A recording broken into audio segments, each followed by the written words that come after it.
막 뭐 젊은 사람들이 이제 그 농촌에서 안 입고 객지로 나가고 뭐 이러다 보니까 어르신들만 계시고 그래서 이 농촌이 앞으로 어떻게 될지 뭐 걱정이 큽니다. 그런 것들이 모여서 소위 요즘 지방 소멸 이런 얘기를 하는데요. 어쩌면은 우리 고향이 없어져 버릴지도 모른다 이런 그 상황인데 그런 속에서 귀농귀촌이라는 것이 갖는 의미 또 그것이 하려고 하는데 막상 해보니까 이런저런 애로가 있고 그걸 해결하기 위해서 정부에서 어떻게 일을 하고 있는지 이런 이야기들을 좀 이렇게 소개를 드릴까 합니다. 우선 제 이야기부터 하겠습니다. 저는 그 말씀드렸듯이 2013년 3월 11일 날 장관으로 취임을 해서 2016년 9월 5일까지 그러면 대략 한 3년 반인데요. 우리나라에서는 장관을 하면은 보통 1년 정도 되게 다 1년 정도 합니다. 조국 같은 사람은 뭐 1년도 못 하고 이래요. 저는 그런데 그것을 무려 3년 반이나 했으니 남들 뭐 군에 한 번 갈 동안에 저는 3번이나 다녀온 힘들었습니다.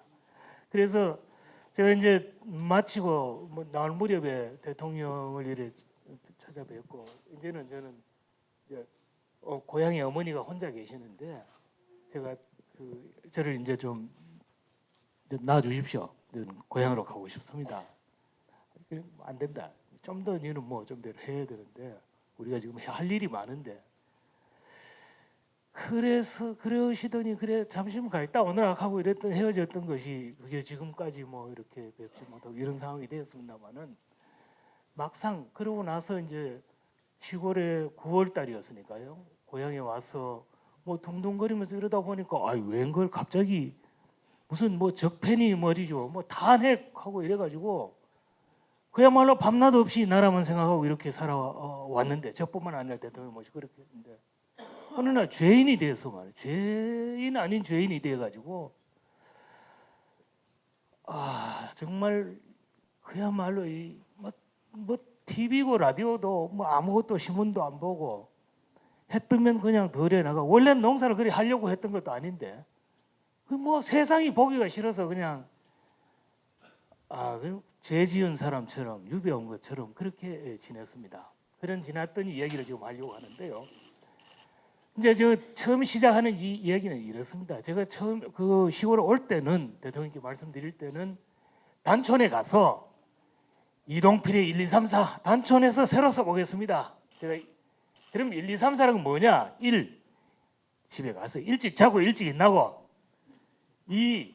하루 더 차례 들에 나가서 일 좀 하고 3은 삼시세끼 죽이 되든 밥이 되든 어머니하고 머리 맞대고 밥을 먹고 그리고 뭐 4는 내가 나가서 돌아다니지는 않겠지만은 혹시라도 집에 찾아오는 사람이 있으면은 말동무하고 지내겠습니다. 이렇게 얘기를 하면서 왔습니다. 근데 막상 와보니까 그렇습니다.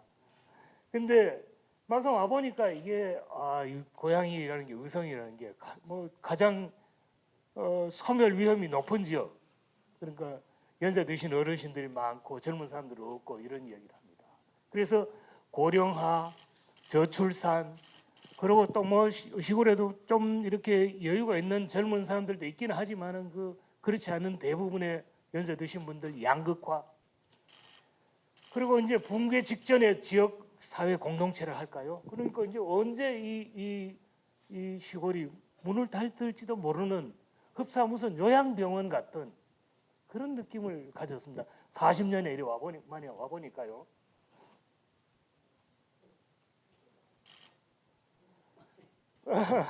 이게 어떻게? 예. 예. 그래서 야 이게 뭐냐? 이게 뭐냐? 저는 40년 전에 아버지 손을 놓고 헤어지면서 제가 가서 농촌이 정말 아침 저녁으로 열심히 일하는데도 불구하고 이렇게 가난한 이유를 공부를 해오겠습니다. 하면서 이렇게 저렇게 해서 서울대학교 대학원 가고 뭐 미국에 유학하고 이러저러 해서 그리고 한국농촌경제연구원 한국의 최고 전문 연구기관에서 30년간 공부를 했습니다. 그리고 그 기관의 책임자까지였습니다. 그럼 굉장히 그쪽 분야는 많이 알고 열심히 했다고 생각했는데 와 보니까 이게 사정이 말이에요. 그동안 내가 뭘 했나? 그런 생각이 많이 들었어요. 정말 내가 뭘 했던가 이런 생각. 그래서 뭘 공부하고 도대체 어떻게 했길래 이게 시골 꼴이 이 모양인가 이런 생각이 많이 들었었습니다. 그래서 이제 뭐 이런저런 답답한 가운데에서 30년 공부하고 한 30년 일했는데 앞으로 100세까지 뭐 해도 90세를 산다 하면 나머지 30년은 어떻게 살 것인가 이런 생각을 하게 되었습니다. 처음에 와서 느꼈던 이 심정이 임진왜란 때 그때 열심히 하셨던 그 스님 중에 한 분이 사명대사라고 다 아시죠? 사명대사의 선생님이 서산대사라고요. 이 어른이 임진왜란이 끝나고 나서 고향이 이북인데 고향에 갔을 때에 느꼈던 마음을 시로 썼는 건데요. 고향에 돌아와서 30년 내 반고향하니 30년 만에 그리던 고향에 왔더니 인망 택패 우촌항이라 알던 사람들은 다 돌아가시고 인망하고 택패 집은 무너지고 우촌항이라 마을은 황폐화되었구나. 청산부로 춘천 모여 두일성 내망녀라. 청산은 말이 없는데 어디 봄 하늘은 저물고 멀리서 투견새 소리만 들리는구나. 좀 적적하죠.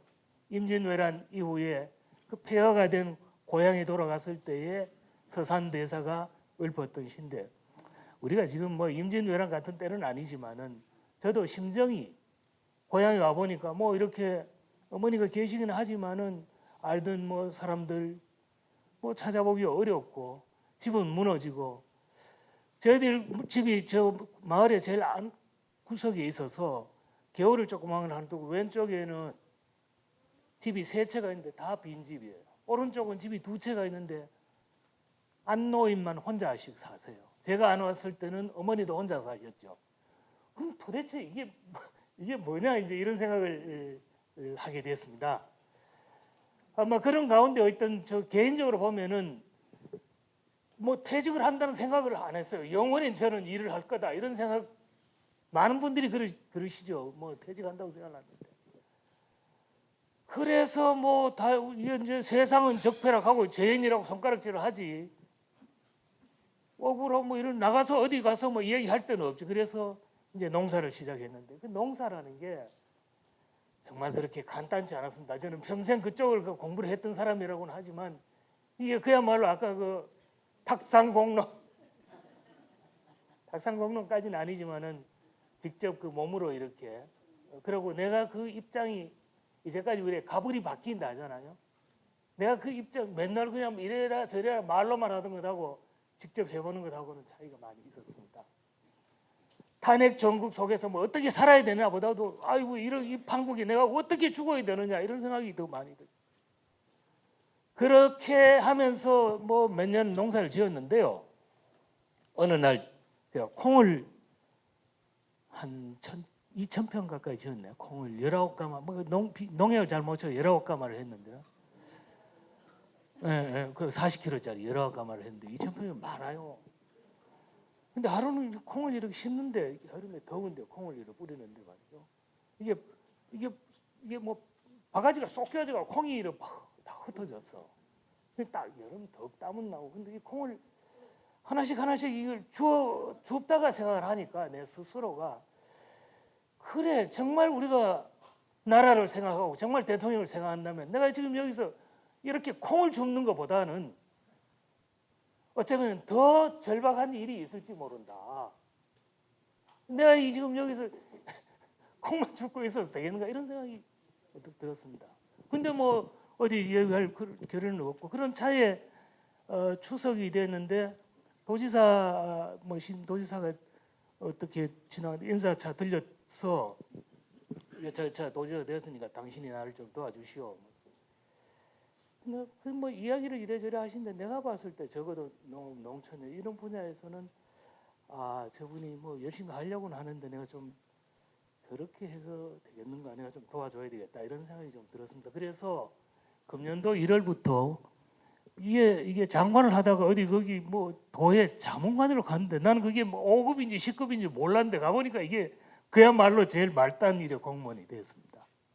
말단이 문제가 아니라 말단이 아니라 정말 뭐 문지기가 되더라도 이 지금 이 난국에서 나라를 구하는 길이 있다면은 부직개라도 들고 가서 소리를 내 얘기를 안 들으면 가서 잔소리라도 이렇게 해야 되겠다 이런 생각으로 도에 나가게 되었다 이런 말씀을 드립니다. 이야기가 좀 길었죠?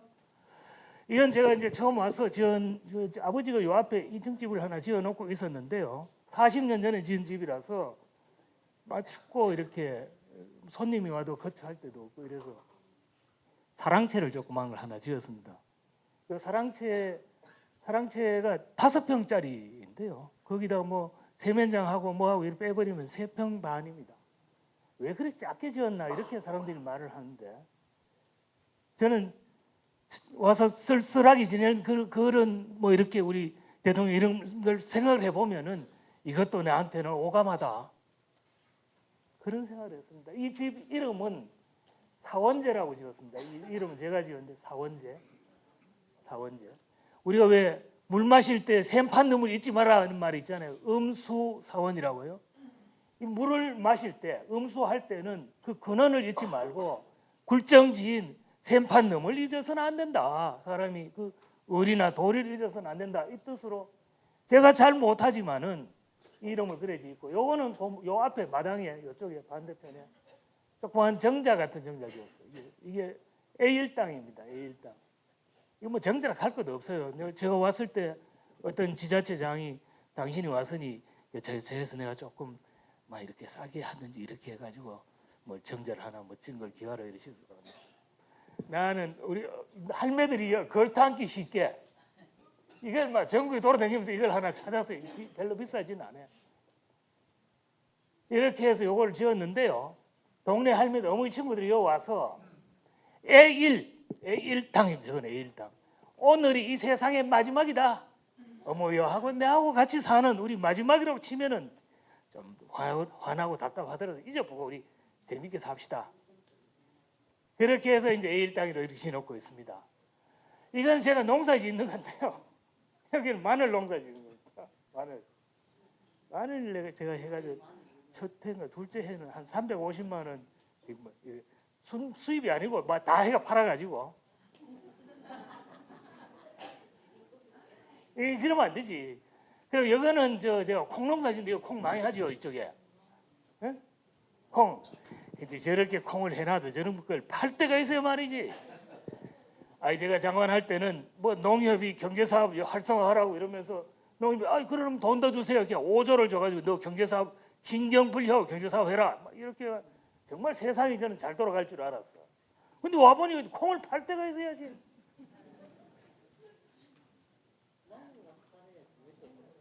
하여튼 그래가 뭐 저 안동농협에 어떻게 부탁을 해가 이제 팔았는데 저게 19가마를 팔았는데 그걸 다 파니까 212만 원인가 그랬어. 왜 고생했는데 그게 뭐 19가마 다 팔았는데 뭘 제가 농약을 좀 덜 쳤더니 노린재가 다 집어 먹어가 조금 왜 이 상처가 난 이런 찌그러진 콩도 있고 이래가지고 그걸 5가마를 또 반품을 하네. 그러니까 뭐 3,800원 이래 키로에 받고 파니까 저게 다 팔아도 212만 원이요. 그러니까 이게 참 그 농사라는 게 참 답답하다 이런 생각이 들었습니다. 그럼에도 불구하고 하여튼 오늘은 춥습니다만은 추운 겨울이 지나면은 또 봄이 오고 싹이 트고 이렇게 뿌렸던 씨앗에서 이렇게 싹이 올라오는 것을 보면은 그 즐거움을 알고 이렇게 지냈습니다.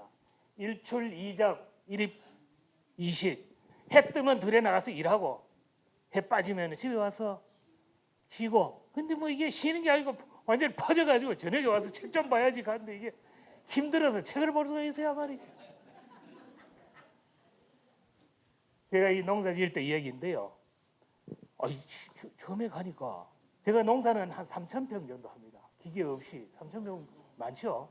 이제 어머니 땅이에요. 저 땅이 아니고. 그런데 이게 농사를 지으려 하니까 무슨 밭을 가려니까 우리 가지고 있는 거는 괭이하고 호미뿐인데 사과하고 가서 뭐 해보니까 허리도 아프고 그래서 네 집 총각한테 우리 밭을 좀 갈아다오. 네 집 총각도 나이가 60이요. 그런데 이뭐 친구 동생이니까 좀 네가 좀 갈아다오. 아니 뭐 알았니도 이렇게 하는데 뭐 해줘야 말이지. 맨날 내일 가고 뭐 이러고 하고 그래서 매일 또 부탁할 수도 없고 그럼 맨날 그 집 앞에 이렇게 가보고 저놈이 일어났나 저녁엔 또 이렇게 가보면은 저놈이 아직 자나 안 자나 저기 뭐전 밭을 빨리 갈아야 되는데 갈아줘야 말이지 지 혼자 바빠가지고 그러다가 하루는 말이에요 새벽에 한 서너 시 돼가지고 이제 저녁에 일찍 자니까 뭐 밥만 먹으면 쓰러져 자니까 새벽에 서너 시 돼가 일어나서 책을 이렇게 우연하게 이렇게 뒤져보는데 옛날에 혹시 여러분들 박인노라는 사람 아시는지 모르겠어요. 노계 박인노라고. 혹시 아시는 분도 있으세요? 노계. 그러니 영천 분이세요. 노계. 우리가 잘 아는 반중 좋은 감이 고와도 보이나다. 그렇지만 품어가 반길이 없으니 글로 서로 하느라. 어디 갔다가 감이 이쁜 게 있으니까 그걸 슬쩍 해가지고 저 엄마 갖다 주려고 하는데 옛날에 그런 고사예요. 근데 저 어머니가 돌아가셔 버렸으니 저 감이 참 곱게도 보이지만은 품어가도 반겨줄 사람이 없으니 그걸로 서로 한다는 시를 썼던 사람인데 이 사람이 쓴 글이 말이죠. 누항사라는 글이 있었어요. 우연하게 저는 뒤지다 새벽에 서너 시대가 일어나서 그걸 보다 보니까 어떤 얘기냐면은 이분도 임진왜란 때 저 충무저태 어디 조그마한 부대에 소대장 정도를 하시다가 퇴직을 했어. 그리고 이제 영천에 와서 농사를 짓는데요. 부대에 있을 때야 뭐 부관도 있고 이래가지고 지금은 뭐 보리를 심어야 되는데 보리 씨는 어디 있고 뭐 어디 소는 어디 있고 전기는 어디 있고 이래저래 하면 됩니다. 이렇게 하면 이제 하면 되는데 이게 뭐 끝나 퇴직하니까 뭐 일러주는 사람이 없어. 그래 이 사람이 정말로 이제 밭을 갈아야 되는데 이게 소가 없어. 뒷집에 소를 빌리러 가니까 뒷집 영감이 있다가 뭐 그래 한번 어디 빌려줄게 이렇게 말씀을 하셨는데 정작 안 빌려줘.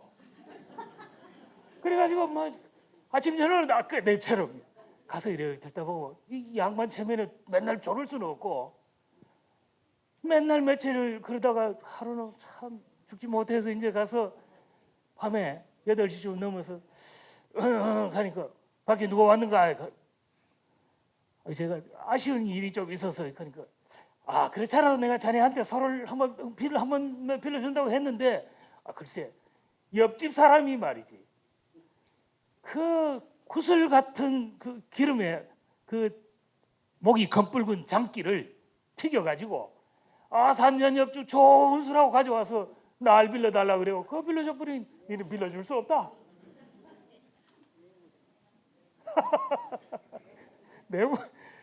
그게 뭐 꼭 그럴 택이 없겠습니까만 그 글을 보면서 제가 이야 어쩌면 너지가 내 팔자하고 이렇게 비슷하나.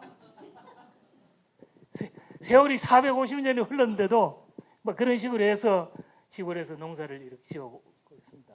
땀나면은 동네 그 할아버지들 뭐 80세 되는데 그 서해 교실인데 그거 가서 이렇게 그리고 이제 단촌에 그 귀농인들 모임이 있으면 그 간혹 그 나가는데 요즘 이것도 뭐 잘 안 된다고 합니다. 이렇게 해서 저 스스로가 어디 가서 뭐 이렇게 한 자리 하면 그걸 기회로 해서 다음 자리 노리고 이런 게 아니라 그래 내 식으로 한번 살아보자 이런 생각을 하게 됐다.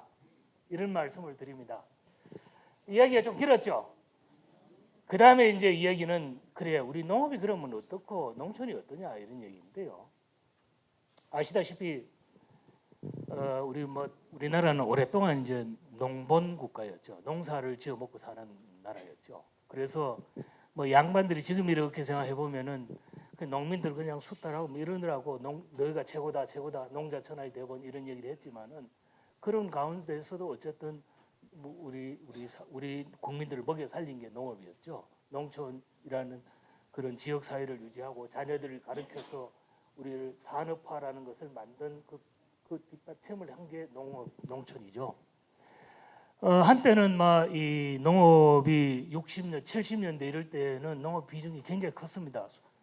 전체 인구의 취업자의 80%, 우리 총생산액의 거의 절반 가까이를 농업이 부담을 했죠. 근데 근래 들어와서는 이 비중이 굉장히 줄어들었습니다.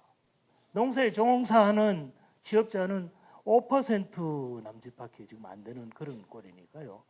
국민 경제에 차지하는 농업의 비중이 많이 줄어들었죠. 그렇지만은 여전히 먹는 것의 소중함, 이것은 그 세상이 아무리 바뀌더라도 먹고 사는 문제는 여전히 중요하다 이런 생각을 하고 있고요. 70년대 이후에는 우리가 농업 기반 연구 개발 뭐 등등 이런 쪽에 투자를 아주 많이 했습니다. 정말 박정희 대통령 뭐 이럴 때 농업에 투자를 많이 해서 지금은 오히려 이 쌀을 비롯해서 대부분의 농작물 일부 뭐 밀이라든지 콩 이런 작물을 제외하고는 너무 많이 생산해가지고 툭 하면 가격이 떨어져서 쩔쩔매고 있는 이런 상황까지 되었습니다. 그게 우리가 했던 무슨 녹색혁명이라든지 백색혁명 하는 게 연구 개발을 하고 기반을 투자하고 없는 살림에도 허리끈 졸라매고 그렇게 일을 했기 때문에 그게 가능했다고 봅니다. 그런데 지금 사정은 이제 개방이 되면서 좀 어려워졌죠. 개방이 되니까 농산물 가격이 오르면은 금방 수입해 버리니까 이 농촌이 살기가 지금 조금씩 어려워지게 되어 있습니다. 그런 가운데서 농업이 뭔가 먹고 사는 것뿐만 아니라 이게 국민들의 이 삶터이자 쉼터로서 새로운 역할을 좀 해야 되지 않느냐 이런 식으로 농업의 역할이 좀 달라지고 있는 상황이다. 그런 가운데서 요새 농촌을 둘러싸고 제일 걱정 중에 하나가 인구가 많이 줄어드는 고령화되고 이 문제를 어떻게 할 것인가. 어떻게 하면은 거기에 살고 있는 사람들, 거기 농촌 지역에 살아가는 사람들의 그 생활 수준, 삶의 질 이런 걸 높이고 지역을 균형되게 이렇게 발전을 해서 이 지방 소멸 이런 문제를 이렇게 막을 거냐. 결국은 먹고 사는 문제 같습니다. 일자리를 만들고 젊은 사람들이 거기 살도록 이렇게 해주는 것, 그것이 이 대답인데 그걸 어떻게 할 것이냐 하는 것이 농업이 안고 있는 숙제다. 이런 정도 말씀을 드리면서 전에는 우리가 뭐 이 안전한 농식품의 안정적 공급 이런 것이 농업이 해야 될 제일 큰 역할이었는데 앞으로 갈수록 이런 역할보다는 농촌이 이 관광, 휴식 장소, 전원생활 공간 뭐 이런 쪽으로 농업보다는 농촌이 좀 더 소중해지는 삶터로서 쉼터로서의 역할이 좀 더 강조되는 그런 지금 상황에 이르렀다. 그래서 전통 문화, 관광, 휴식, 전원생활 이런 부분을 어떻게 묶어가지고 농촌을 다시 살리느냐 하는 것이 우리나라가 안고 있는 과제이다. 저는 뭐 2013년에 이제 장관이 되었다고 했습니다만은 그 당시에 대통령이 모시고 뭐 쭉 했던 것이 어떻게 하면은 이 농업이 좀 더 희망이 있고 그리고 농촌이 그런 걸로 인해서 좀 활기가 차고 농업과 농촌으로 인해서 농민들은 물론이고 국민 모두가 좀 행복한 그런 나라를 만들 것인가 이런 걸 가지고 정말 고심을 하면서 없는 돈이지만은 그 가난한 집에 시집간 며느리처럼 좁쌀에 홈을 파는 것처럼 이렇게 살림을 산다고는 이렇게 살았습니다. 그렇게 해서 안정된 안전한 농산물을 안정적으로 공급하고 그리고 요즘 뭐 스마트팜이니 이런 말 그때 다 만들어 그렇게 한 거죠. 그런 얘기 6차 산업 이렇게 해서 어떻게 농업의 경쟁력을 높이고 소득을 높일 것이냐. 그리고 농촌의 할머니들 이렇게 독거노인들 이런 분들을 어떻게 하면 좀 편하게 모시느냐. 제가 한 번은 어디 안성을 갔는데 경기도 안성 어디 시골을 갔는데 갔다가 이렇게 나오는데 그때 뭐 승용차를 타고 나오는데 할머니가 이렇게 길가에 앉아 계셨어요. 차를 세워서 좀 모시고 어디 시내 나간다고 그래 모시고 이렇게 가는데 그러니 하시는 말씀이 나도 젊을 때는 이걸 이고 지고 이러면서 음대까지 걸어 다녔는데 지금은 다리가 아파서 못 간다는 버스 정류장까지도 가기 어렵다. 그 말씀을 대통령이 말씀드려가지고 농촌형 교통 모델이라고 해서 이 버스 요금만 가지고 택시를 탈 수 있도록 그런 제도 있죠. 간혹 그렇게 하는 거죠. 그런 것들 생각도 나고요. 많지는 못하지만은 그랬던 생각도 나고, 공동 목욕탕으로 해가지고 목욕탕 없는 동네가 참 많습니다. 그 저 면이. 그런 데는 가서 장날만 운영하는 목욕탕. 이번 장에는 남자들, 다음 장에는 여자들 돈을 작게 줘도 되는 작은 목욕탕. 그 다음에는 공동 급식. 그리고 왜 마을 회관 좀 수리해가지고 거기서 할머니들 같이 이렇게 생활홈, 공동홈 이런 것들 우리가 처음 이렇게 시작했습니다. 지금 생각해보면 나라 살림이 넉넉하면 뭐 더 크게 하고 이렇게 하지만은 그렇게 했던 일이 어제 같은데요. 그러면서 여기 뭐 관련되는 기관, 농협, 농림부는 물론이고 진흥청, 산림청, 무슨 농산유통공사, 노총공사, 유관기관들 이런 것들 다 하더라도 대단히 많은 직원들이 많은 돈을 쓰고 있는데 일하는 방식을 확 바꿔라. 같이 해서 밥값을 해라. 그런 식의 주문들을 오랫동안 많이 했었다. 그래서 뭐 이 나름대로 이것저것 했습니다만은 결과적으로 뭐 이렇게 되니까 달리 뭐 큰 이야기를 하기 어렵습니다. 그러나 전체적으로 봤을 때 저는 그렇게 생각합니다. 이 농업과 농촌이 현재 어려운 것은 사실이지만은 그리고 특히 농사 짓고 계시는 분들이 이제 뭐 연세 드시고 일손 없고 그러니까 실제로 앞으로 저 농사를 저렇게까지 하기가 참 어렵겠다. 지금 현재 농사 짓는 분들이 우리나라에 100만 호 정도네요. 100만.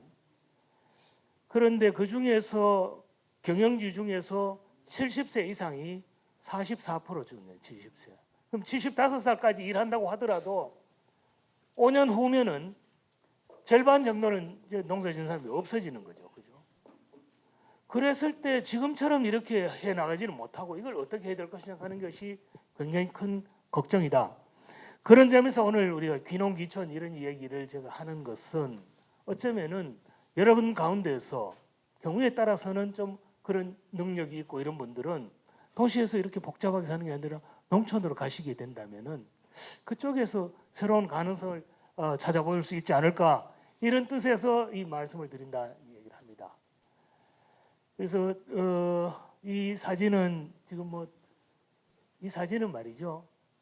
이 사진은 제가 설명을 좀 드리겠습니다. 제가 연구원 원장을 했는데 서울 시내에 있는 연구소입니다. 거기 한국과학기술원, 한국개발연구원, 산업연구원 그 연구원들만 잔뜩 모여 있는데 제가 거기 원장을 이렇게 하는데 하루는 원장실에서 이렇게 내다보면 전부 미국에서 어디 외국에서 박사 받고 온 직원들이 쭉 나갔다가 밥을 사무실에 먹고 나갔다가 들어오면서 말하자면 외제 커피를 이렇게 하나씩 턱 들고 들러. 혼자 생각할 때 저놈들 머릿속에 도대체가 농업이나 농촌인 게 요만큼이나 들어있을까? 연구원 앞에 잔디밭이 150평짜리 2개가 있어요. 테니스장도 있고. 잔디밭을 갈아엎어가 보리를 심자. 서울 시내에. 그리고 원장이 그렇게 하니까 뭐 반대하고 네 마음대로 하시오. 진짜로 심다 이렇게 하니까 뭐 지저분하고 뭐 냄새나고 어떻게 투표를 해가지고 심게 됐어요. 심었더니 어떤 그 일 좋아하는 놈이 제가 그 보리 심은 사진을 들고 국회에 가서 국회의원 뒷마당인데요. 국회에도 보리밭을 만듭시다. 이동필이가 거기 가서 보리밭을 만드는데 아이 좋습니다. 뭐 보리밭 만드는 거 서울 사람들이 뭐 처음에는 반대하던 직원은 물론이고 서울 시내 많은 사람들이 거기 구경을 오는 거예요. 옛날에 보던 보리밭이잖아요. 겨울에 뭐 이게 누렇게 좀 있는데 뭐 버릇버릇하게 자라고 말이죠. 봄이 되니까 샥 허덜허덜 바람이 불 때마다 일렁이 오고 이러니 그러고 이제 보리 베내고는 거기 뭐 이렇게 또 채소 좀 심었다가 거기도 메밀을 또 심었죠. 아주 그 인기가 좋았었습니다. 말하자면 이 도시민들이 고향을 떠난 분들의 그 향수 같은 것들이 있었죠.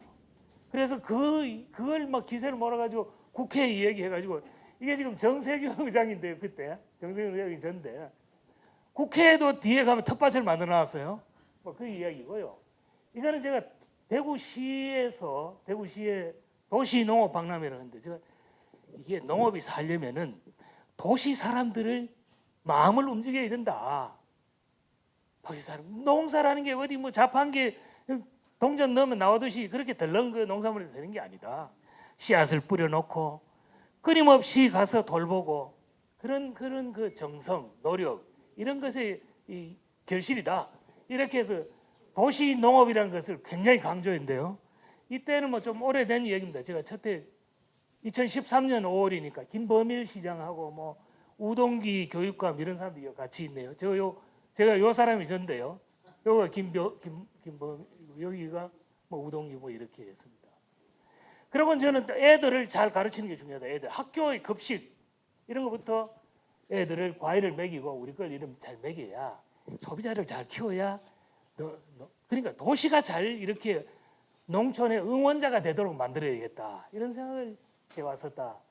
뭐 그 외에도 뭐 여러 가지 뭐 있었습니다. 도시농업 육성, 어린이 텃밭학교 운영, 식생활 교육, 역사문화, 농업 역사문화 체험 박물관, 함께 가꾸는 농촌운동 등등등등 이런 것을 했습니다마는 대통령이 저러고 계시니 이걸 가지고 뭐 잘했다고 말하기도 어렵고 이거는 역사가 나중에 평가를 할 것이다. 저는 그런 밤낮 없이 우리가 했던 그런 것은 역사가 평가해 줄 거다 이렇게 믿습니다. 자, 세 번째 이야기는 귀농 귀촌 이야기입니다. 이제 여러분들이 오늘 아마 이게 본론인데요. 다 아시죠? 귀농은 농사꾼이 아닌 사람이 농업인이 아닌 사람이 이 농업인이 되기 위해서 농어촌 지역으로 이주한 사람. 그럼 여기서 농업인이 된다 하는 것은 뭐냐 하면은 대체적으로 기본적으로는 최소한 한 농경지를 한 300평 정도를 가지고 농경. 그다음에 농어촌 지역이라 어디냐 하면은 뭐 여러 가지 중에 있지만 기본적으로는 읍면 지역을 우리가 농어촌이라고 하자. 시는 물론 시 가운데에서도 농업진흥지역이나 이런 데 걸려 있는 지역은 농촌이라고 합니다만은 기본적으로는 그러니까 농사 짓는 사람이 아닌 사람이 한 300평 정도 토지를 가지고 일을 하거나 아니면은 90일 이상 노동을 하거나 농업 노동을 하거나 이러면은 농업이라고 한다. 귀촌인은 그럼 뭐냐? 농업인이 아닌 사람이 농촌 지역으로 이주한 사람. 뭐 옛날에 시골에 살았다가 객지에 나와 살다가 다시 돌아가는 사람들도 있을 수 있고요. 아니면 도시 사람이 그냥 뭐 농촌으로 가는 사람도 있을 수 있죠. 여기서 말하는 농촌은 읍과 면 이런 얘기를 나누죠. 뭐 12년까지는 전원생활 목적 이건 한정했지만 2013년부터는 도시에서 1년 이상 거주한 후에 농촌으로 가는 사람은 우리가 귀촌자라고 하고 귀촌자를 어떻게 정하느냐에 따라서 지원 대상이 되느냐 안 되느냐 이런 것 때문에 그리고 이제 이런 얘기가 막 이렇게 부각이 되는 것이 농촌 지역 도시에 살고 있는 은퇴 대상자 우리 왜 베이비 부머 가잖아요. 베이비 부머 해방 이후에 뭐 저 6.25년 이때 태어난 이런 사람들이 거의 750만 명 정도가 있다. 이 사람들이 뭐 여기 어르신들은 어떤지 모르겠는데 서울 같으면은 뭐 그래서 산에 등산이나 다니고 뭐 이렇게 시간을 이렇게 보내고 있죠. 근데 이분들이 어떻게 경우에 따라서 이걸 뭐 굳이 얘기를 하자면은 도시는 도시대로 뭐 도시에 있으면서 이게 본인 스스로가 답답하고 도시는 도시대로 집가는 오르고 교통은 혼잡하고 온갖 뭐 이런 환경 오염 이런 문제들 생기고요. 농촌은 사람이 없으니까 이 버스가 다니질 않아. 그리고 무슨 학교는 문 닫고 보건소도 문 닫고 이런 식입니다. 제가 시골에 단촌에 처음 왔을 때 단촌에서 서울 가는 버스가 두 가지 코스가 있었어요. 하나는 그 동서울로 가는 것이고 하나는 남부터미널 가는 건데요. 그게 이제 버스를 골라 탈 수도 있었고 요금이 17,700원인가 이런데 대개 할머니들이 서울에 병원에 가실 때 쓰는 거예요. 근데 지난 원래 초부터 갑자기 뭐 52시간제 어떻게 저떻게 하더니 노선이 하나가 폐지되고 요금이 25,300원인가 이래 됐어요. 그러니까 이거 선택의 여지가 없는 거예요. 뭐 별로 좋지도 않은데 우동 버스 많이 뿌리다 이러니까. 그러니까 결국은 그게 인구가 부족하니까 그럴 수밖에 이제 없다는 거예요. 그럴 수밖에 없다. 그러니까 그래서 이런 상황에서 이 농촌으로 사람들이 들어간다. 다시 농사를 짓는다. 이게 뭘 의미할 거냐 이런 생각을 해보면은 경우에 따라서는 이제 더 이상 농사 지을 사람이 없으니까 누군가는 좀 했으면 좋겠다 하는데 그런 노동력이 될 수도 있겠죠. 그중에 젊고 좀 의욕이 있는 이런 사람이 가면은 농업 구조를 확 바꿀 수 있는 새로운 기술을 접목한 농업을 할 수도 있겠죠. 혁신을 가져올 수도 있겠죠. 그리고 어떤 분들은 보면은 자본도 있고 기술도 있고 뭐 아니면은 기술이라는 게 달리 기술이 아니라 나는 도시에서 슈퍼마켓 같은 걸 했는데 경험이 있단 말이죠. 판매는 내가 잘할 수 있다. 이런 사람도 있을 수 있지 않겠어요? 각자 했던 그 분야에 따라서. 그러면 그런 분들이 능력이라든지 그 사람들이 알고 있는 사람들이 지역을 활성화하는 데 상당히 도움이 될 수도 있겠다. 뭐 이런 여러 가지 의미에서 이제 귀농귀촌이 중요한데요. 고창군의 경우 마을 이장 중에 10%. 이 사람들은 마을 이장들 중에서 10%, 100명 중 10명은 귀농귀촌자들이 한다. 이장들 이제 하고. 강원도 같은 데는 6차 산업 한다고 뭐 농산물 가공하고 이런 걸 하는 사람들의 거의 40%가 좀 더 귀농귀촌. 이 사람들은 세상 물정을 아니까 그냥 농사만 짓던 사람하고 또 다르겠죠. 뭐 그런 그 농촌의 40대 이하 주민 중에 귀농귀촌 젊은 사람들은 되게 귀농귀촌하는 사람 많더라. 그래서 이 귀농귀촌의 뭐 이런 역할이나 이런 게 참 중요한데요. 귀농귀촌이 지금 지난해 귀농귀촌이 다 합하면은 34만 가구 그리고 숫자로는 49만 명 정도 됩니다. 많죠? 40만 명 정도가 귀농귀촌했습니다. 그중에 농사지로 간 사람은 한 12,000가구 그중에 사람으로는 17,000명 정도 되고요. 대부분이 농촌에 살러 가는 거죠. 귀촌자들이다. 그리고 귀농귀촌자들을 보면은 자기가 농촌에서 태어나서 도시 생활을 하고 다시 자기가 태어났던 곳으로 돌아가는 유턴이라고 그러는데요. 다시 있던 그 자리로 돌아가는 사람들이 귀농자는 53%, 귀촌자는 37%고요. 농촌에서 태어났지만은 그리고 도시에서 생활하지만 자기 고향으로 가는 게 아니라 그 인근에 어디 그 언저리까지 가는 제이턴이라고 하는데 이런 사람들이 한 19%, 18% 되고요. 도시에서 태어나서 그냥 연고지로 쪽보러 가는 사람. 나는 뭐 아버지 고향으로 가는 사람 이런 식이겠죠. 그런 사람들도 있고. 도시에서 태어났지만은 비연고지로 아무데나 이래 가는 이런 사람들도 한 뭐 20%, 20, 30% 된다. 특히 귀촌자들은 어디 경치 좋은데 뭐 이런데 친구들 따라서 강남 가듯이 가는 이런 경우들이 많다. 귀촌 사람들이 그 이전의 직업들을 보면은요, 귀농한 사람들이나 뭐 비슷한데 특히 귀농한 사람들은 자영업 하던 사람, 사무직, 생산직, 판매, 서비스직, 전문직 이런 분들이 있고 귀촌하는 사람들은 사무직들이 좀 많네요. 뭐 그런 좀 차이가 있습니다. 직업은 굉장히 다양하다. 그리고 이 사람들이 그러니까 어떤 전문성 같은 것들이 보면은요, 제조업이나 건설, 뭐 이런 환경, 교육, 출판, 금융 굉장히 자기가 했던 그런 경험 이런 것들 가지고 보면 다양하겠죠. 시골에 농사 짓는 분들은 오로지 부지런히 열심히 농사 생산하는 거에 뭐 한정되지만은 이분들 귀촌하신 분들은 그 배경이 다양하기 때문에 어떤 분은 뭐 건축을 일하는 분도 있고 토목을 하는 분도 있고 목수 일을 하는 사람도 있고 포크레인 아니면 뭐 수리를 잘하는 분도 있고 내다 파는 걸 잘하는 사람도 있고 뭐 여러 가지 있겠죠. 그래서 이런 어떤 경험들 그리고 이 사람들이 뭐 이런 학위나 자격증 이런 것들도 그렇게 솔차게 가지고 있었다. 그런데 이런 사람들이 시골에 와서 적응하는 걸 한번 보면은요. 이제부터 이제 이렇게 와서 귀촌한다고 시골에 와서 이런 사람들이 귀촌 후에 농사를 하는 걸 보면은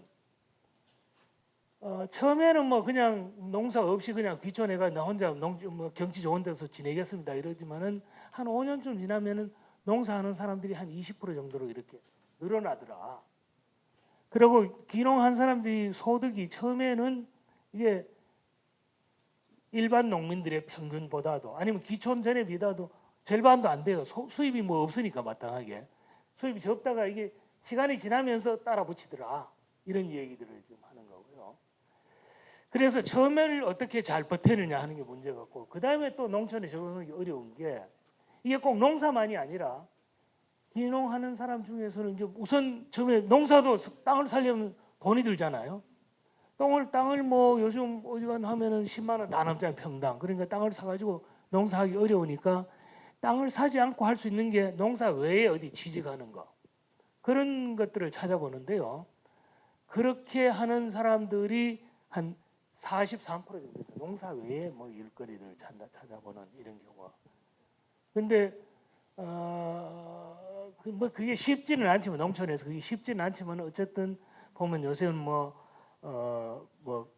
저 노인들 이렇게 관리 돌봄 서비스 이런 것도 하고요. 뭐 이런 다양한 자리에서 하여튼 어떻게 하면은 초기에 땅을 사가지고 농사하기 전에 어떻게 이렇게 살아갈 때에 소득을 좀 어떻게 확보하느냐 이게 적응하는데 굉장히 중요한 문제 같았고요. 세 번째는 그 지역 주민들하고 어떻게 싸우지 않고 잘 지내는 거, 지역 주민들로부터 돌림을 당하지 않고 지내는 거. 이 주민들하고 관계인데요. 대개 여기 조사하는 걸 보면은 농사 짓는 사람은 그래도 좀 덜한데 그냥 살러만 온 사람들은 보면은 지역 주민들하고 상당히 좀 이렇게 갈등을 일으킨다. 이런 부분들을 어떻게 좀 잘 할 것이냐. 근데 그 이유가 사실은 지역의 텃세 아니면은 선입견 같은 거예요. 선입견. 그죠? 먼저 전혀 살아온 환경이 다르니까 뭐 그럴 수도 있을 거라고 이해가 되지만은 그렇게 아니라 이제 고깝게 생각하는 거죠. 지가 뭐 잘났으면 얼마나 말이죠. 이런 식의 이야기. 그 생활 방식도 다르고요. 뭐 이런 것들 때문에 갈등이 많이 생긴데 제가 어제 그저께 있는데 저희들 집에 전에 안동 그 시장 하시던 김희동 시장이 오셨어요.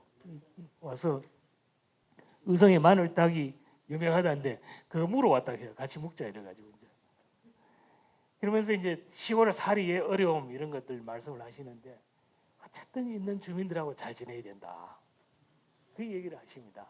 그렇지 않고는 뭐 마음 명기에 되는 게 없다.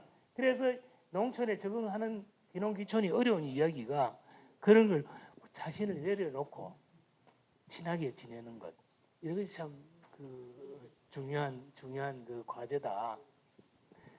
그다음에 이제 네 번째는요. 네 번째로 해야 될 첫 번째는 이게 저희들 집입니다. 아까 제 A일당 이렇게 했죠. 저희 집에는 뭐 사흘도리 손님들이 막 어떤 데는 버스를 대절해 오기도 합니다. 막 구경하고 진짜로 장가에 와서 농사 짓나. 뭐 오면 이제 우리 집사람들 맨날 뭐 이렇게 하다못해 물이라도 한 그릇 갖다 내놔야 됩니다. 우리 어머니인데요. 뭘 이래 뭐 하실 능력이 없으신데도 뭐 자꾸 일을 뭐 자꾸 벌려놓으십니다. 그럼 우리 마누라는 한 번도 저는 해본 적이 없는데요.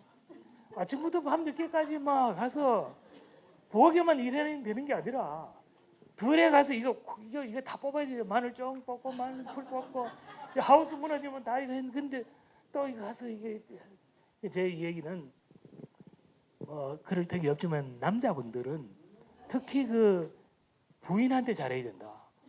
부인들이 동의를 하고 그리고 가족들이 함께 이렇게 뜻을 같이 해야지. 그렇지 않고는 혼자 가서는 백일 도리가 없다.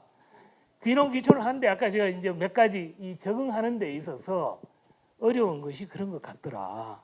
이게 우스운 이야기 같지만은요. 시골에 뭐 이렇게 뭐 객지 나와 있다가 시골에 가자 해도 아니 나는 못 가. 당신 혼자 가. 다 그런다. 혼자 가서 며칠 말이죠. 아이고 이게 참 쉬운 일이 아니잖아요.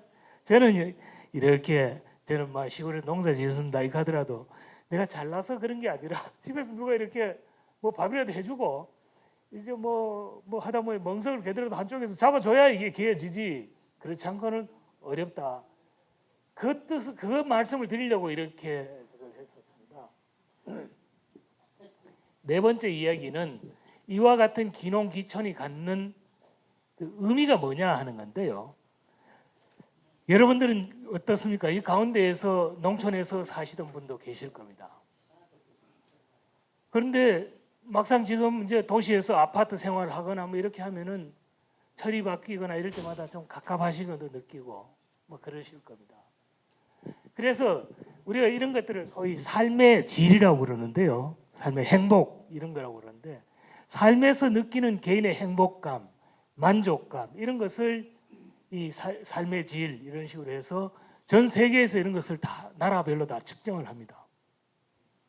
우리나라는 그 사이에 보면은 경제는 지역 총생산, 경제는 빠른 속도로 늘어났습니다만은 정작 사람들의 그 만족, 행복함, 삶의 질 이런 것은 경제가 성장한 만큼 따라가지 못했다. 그러니까 뭐 지금 OECD라고 선진국 35개 나라 중에 29등 정도밖에 못한다. 이게 못한다는 게 뭘 의미하느냐 하면은요. 한국인의 자살률이 전 세계에서 여기 2등이 여기 일본입니다. 2등이 일본인데 일본보다 이만큼 더 많아요. 33.5면 세계 최고로. 왜 그러냐? 고독하고 외롭다 이거죠. 그리고 뭐 이런저런 그런 게 많겠죠. 박탈감, 우울증 등등등등. 그러니까 도시에서 그냥 이렇게 무료한 시간을 보내면서 느끼는 이런 고독감 이런 것들이 어쩌면은 우리나라 사람들이 느끼는 불행이랄까 할까요? 이런 것의 원인이 되고 있다. 그럼 이런 문제를 어떻게 그럼 해결을 해야 될 거냐? 뭐 여러 가지 방법이 있겠지만 그 중에 하나가 저는 이 귀농 귀촌 이런 게 될 수 있다 싶은데 시골에 가는 사람들한테 당신은 왜 시골 가느냐? 귀농 귀촌을 왜 하느냐 물어보면 첫째가 자연 환경이 좋아서 그럽니다. 자연 환경이 좋다는 게 뭡니까? 물도 좋고 뭐 공기도 좋고 그때 건강이 우선 좀 좋겠죠, 그죠? 그 다음에 뭐 이제 농사 지는 사람은 농사를 가지고 좀 비전이 있어 한 미천 잡아볼지도 모른다 이런 게 있겠지만은 이 귀촌하는 사람들은 가족이나 친지들 가까이 가서 살고 싶다 이런 것도 있고요. 정서적으로 여유로운 생활을 하기 위해서 좀 마음이라도 좀 넉넉하게 살려고. 그 다음에 도시 생활의 회의를 느껴서 도시만 답답하고 그렇죠. 우리가 마음대로 선택해서 이렇게 할 수는 없지만 그러고 뭐 본인이나 가족의 건강 뭐 이런 것들인데요. 대체로 이런 전에 같지 않게 요즘은 사람들이 사는 방법에 대해서 그래 돈도 중요하지만은 좀 공기 좋고 물 맑은 데서 이 자연 환경 좋은 데서 이렇게 좀 마음의 여유를 가지고 살고 싶다 이런 사람들이 많이 나오는 거죠. 그래서 귀농 귀촌 한 사람들한테 물어봤어요. 그러고 나니까 네 생활이 어떠더냐? 귀농자들은 만족한다는 게 한 60%, 귀촌자들은 63% 정도 만족한다고 그럽니다. 뭐 사람이 따라 다르긴 하겠지만은 대체로 그러니까 농촌으로 간 사람들이 막 그런 대로 괜찮다고 생각을 하는 거죠. 이 삶의 질이라는 측면에서 보면. 근데 이제 누구든지 덜커덕 마음대로 갈 수 없다는데 이제 한계가 있는 거죠. 그 얘기는 다음에 한번 봅시다. 두 번째 이야기는 이게 이제 국가 차원의 이야기인데요. 지방 소멸. 국가 얘기만. 우리나라의 지방 시군이요. 시군구가 228개가 있습니다. 근데 그 중에 20살에서 39살까지 가임 여성이라고 그러면은 그 인구를 그 65세 이상 인구로 나누면 그걸 지방 소멸 지수로 하는데 그게 0.5 미만이면 이 누런색이 돼 가지고 이거는 소멸 위험하다. 이거 없어져 버릴지도 모른다. 지금은. 그리고 0.2 이쯤 되면 이거는 0.2에서 0.5는 소멸 위험이고요. 0.2 미만은 소멸 고위험 지역이다. 이건 언제 없어져 버립니다. 제가 살고 있는 의성이면은 소멸 고위험 지역이다. 근데 이게 대구에도 그런 데가 소멸 위험 지역이 있습니다. 대구시에도 부산에도 있고요. 동별로 그러니까 연세가 드신 분 이런 분들이 그런 데 있고 도별로 보면 전남 경북이 높고요. 그 다음에 읍면별로 보면 전국에 읍면이 3,460개 있는데 그 중에서 43%가 소멸 위험 지역이다. 읍면 단위 더하죠. 그러니까 저기 농촌 가운데 뭐 지방 중소도시 이런 데는 그래도 좀 덜한데 대구만 해도 좀 덜한데 그쪽으로 내려갈수록 더 심각하다는 거죠. 마을 단위로 가면 아마 더 할 겁니다. 그런데 이제 아까 그 농사 짓는 사람들 이야기를 들었는데요. 전국 마을에 20집도 안 사는 마을이 한 3,000개쯤이나 된다. 그러니까 이제 마을이부터 이제 없어지기 시작하는 거죠. 그리고 농가 이야기를 아까 했잖아요. 농가도 70세 이상이 거의 절반 가까이 되고 농촌에 지금 살고 있는 젊은이들도 그중에 대부분이 기회만 되면 떠나가겠다 이렇게 지금 이야기를 하고 있으니 이 농촌이 그야말로 절박하잖아, 그죠? 지방 소멸 중에서도 어려운 곳이 농촌인데요. 이거는 2013년이고 이거는 지난해 6월이고 오늘 아침에 어제 이게 다시 2019년께 발표됐는데요. 2018년에는 89개 시군이 소멸 위험 지역이었는데 2019년 금년에 발표된 자료는 여기에 8개를 더해가지고 97개가 소멸 위험 지역이라고 그럽니다. 그러니까 갈수록 이제 농촌의 인구가 더 빠져나오니까 그러지 않겠습니까? 이런 속에서 이게 왜 빠져나오냐? 이게 우리 밑빠진 독을 생각해 보면은요. 밑빠진 독이면은 밑빠진 독에 그 사람이나 돈을 채워 넣으려면은 밑을 빠진 것을 그냥 막든지 안 그러면은 빠지는 것보다 더 많은 물을 길어 넣든지 이래야 되겠죠. 그죠? 우리 왜 콩쥐 팥쥐 얘기가 나오잖아요. 두꺼비가 거기 가서 밑 빠진 독을 이렇게 메워주는. 근데 이게 우리가 저출산 고령화 이렇게 해서 아기는 낳지 않고 연세는 들고 이러다 보니까 지역 내에 아기를 낳을 수 있는 사람이 없고 인구는 줄고 자연적 감소죠. 더군다나 지역의 산업 구조, 젊은 사람들에게 매력적인 일자리는 없고 이러다 보니 젊은 사람 떠나고 농업이라는 것이 이게 개방이 되면서 이게 뭐 굉장히 어려워져요. 잘하는 사람은 또 잘하지만은 어려운 사람들이고 농촌에 낙후된 생활 환경 등등 이렇게 해서 농촌이라는 지역에 있던 돈과 사람이 빠져나갈 수밖에 없는 이런 구조다. 그래서 어떻게 하면 이 지역이 그런 지역에서 돈과 사람을 이렇게 채워 넣을 거냐? 저는 그런 점에서 귀농귀촌이 굉장히 중요한 역할을 한다. 도시에 계시는 분들 가운데에서 뜻이 있고 그런 분들은 어떻게든지 귀농귀촌을 좀 쉽게 할 수 있도록 여건을 만들어줘야 된다. 예를 들어서 양도소득세 같은 걸 아주 감면을 해준다든지 그렇잖아요. 시골에 아주 빈집 같은 걸 수리해가지고 좀 살 수 있도록 해드린다든지 뭐 여러 가지 방법으로 시골이 사람이 없어서 난리라니까. 그러면은 도시에서 복닥 거리는 데서 골머리 쓰고 살지 말고 시골에 와서 좀 한번 살아보십시오. 6개월도 좋고 1년도 좋고 한번 살아보십시오. 이렇게 이 인구를 다시 분산하는 이런 정책을 좀 써야 되겠다. 그다음에 세 번째는 제가 농업, 지역 경제, 뭐 지역에 이제 먹고 사는 얘기를 하면은요. 우리가 경상도는 기반 산업이 농업이라고 봐야 된다. 농업이 우리나라의 제일 큰 지역이죠. 근데 보면은 이 영세 고령농이라고 하나요? 연세는 드시고 1년 내도록 해가 팔아봐도 저는 뭐 와서 850만 원까지 한 팔아본 적이 있는데 그게 매출액이 수입이 아니고 그런데 이게 할머니들 뭐 혼자 농사 짓고 이런 분들이 그런 게 없죠. 그냥 먹고 사시는 거죠. 그런 영세 고령농들이 대부분을 차지하고요. 판매액 1,000만 원 미만이 56%나 된다. 뭐 1억 이상도 있지만 이건 한 4% 정도밖에 안 되고요. 경상북도는 또 밭농사나 뭐 축산 같은 걸 많이 하는데 이게 밭농사는 축산은 노동력은 많이 들고 축산 같은 것도 돈이 많이 들죠. 농가 소득은 좀 높습니다. 농업 소득은 좀 높지만은 농사 이외의 소득, 농해 소득 같은 건 낮다. 그런 게 있습니다. 그래서 이런 것들이 이제 경상북도가 기반 산업이 경상북도의 사람들이 떠나지 않고 살려면은 그 기반 산업이 먹고 사는 문제가 적당히 해결이 돼야 되는데 이 농사만 가지고는 굉장히 어렵다. 그래서 전에 같으면은 산업 단지도 만들고 이렇게 저렇게 했는데 시골에 노동력이 없으니 그것도 지금 어려운 방법이다. 그럼 뭐 어떻게 해야 되느냐?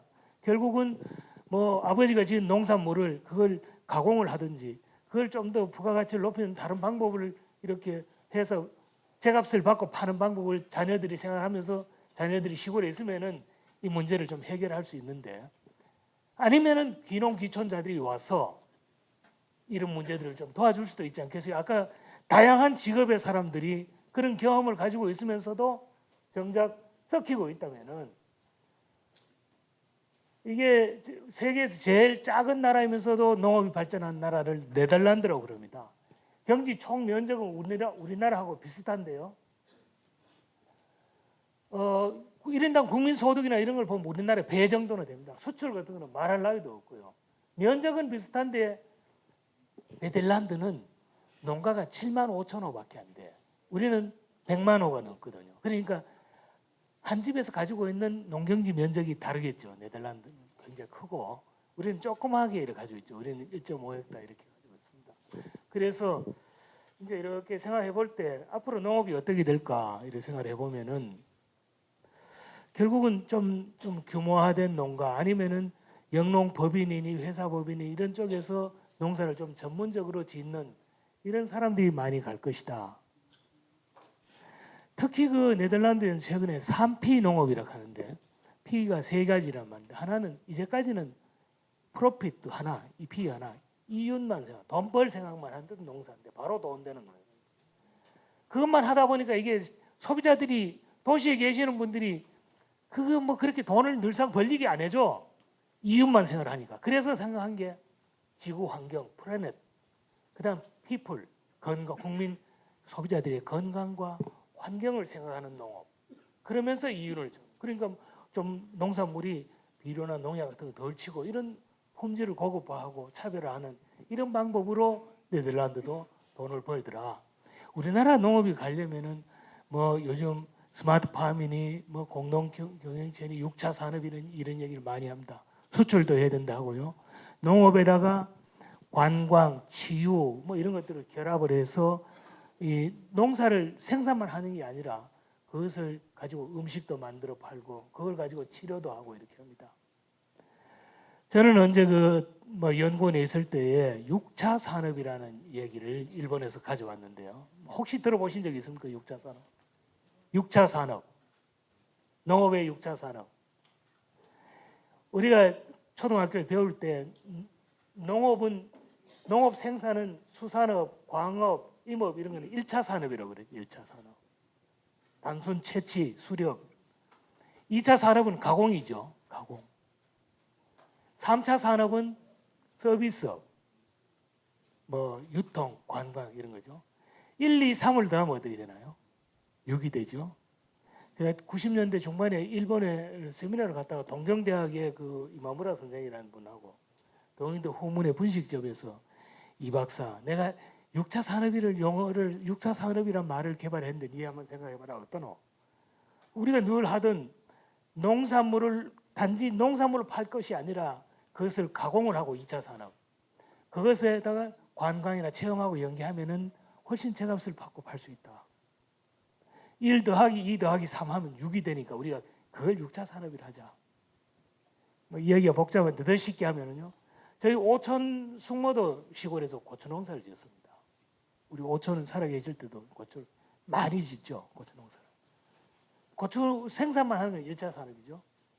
근데 그 고추를 있잖아요. 우리 오천 숙모는 뭐 일손이 없으니까 대충 말라가지고는 그냥 꽉꽉 밟아가지고 마대로 이 장사꾼들이 오면은 장사꾼들이 돼지고기 몇 건 사가지고 오면 거기에 팝니다. 싸게 파는 거죠. 그런데 그 고추를 누가 사가느냐? 의성, 안동 이런 데 고추를, 청송 이런 데 고추를 저 순창에 있는 사람들이 와서 사가지고 가서 이 사람들은 그걸 가지고 어떻게 합니까? 고추장을 만들죠. 우리는 말이에요. 이걸 꽉꽉 밟아 넣어가지고 몇 톤 트럭에다가 넣어가지고 톤 농사를 짓는데 그 사람들은 고추장을 만들어서 500g이 얼마, 그램 농사를 짓는다면 굉장히 부가가치 높아요.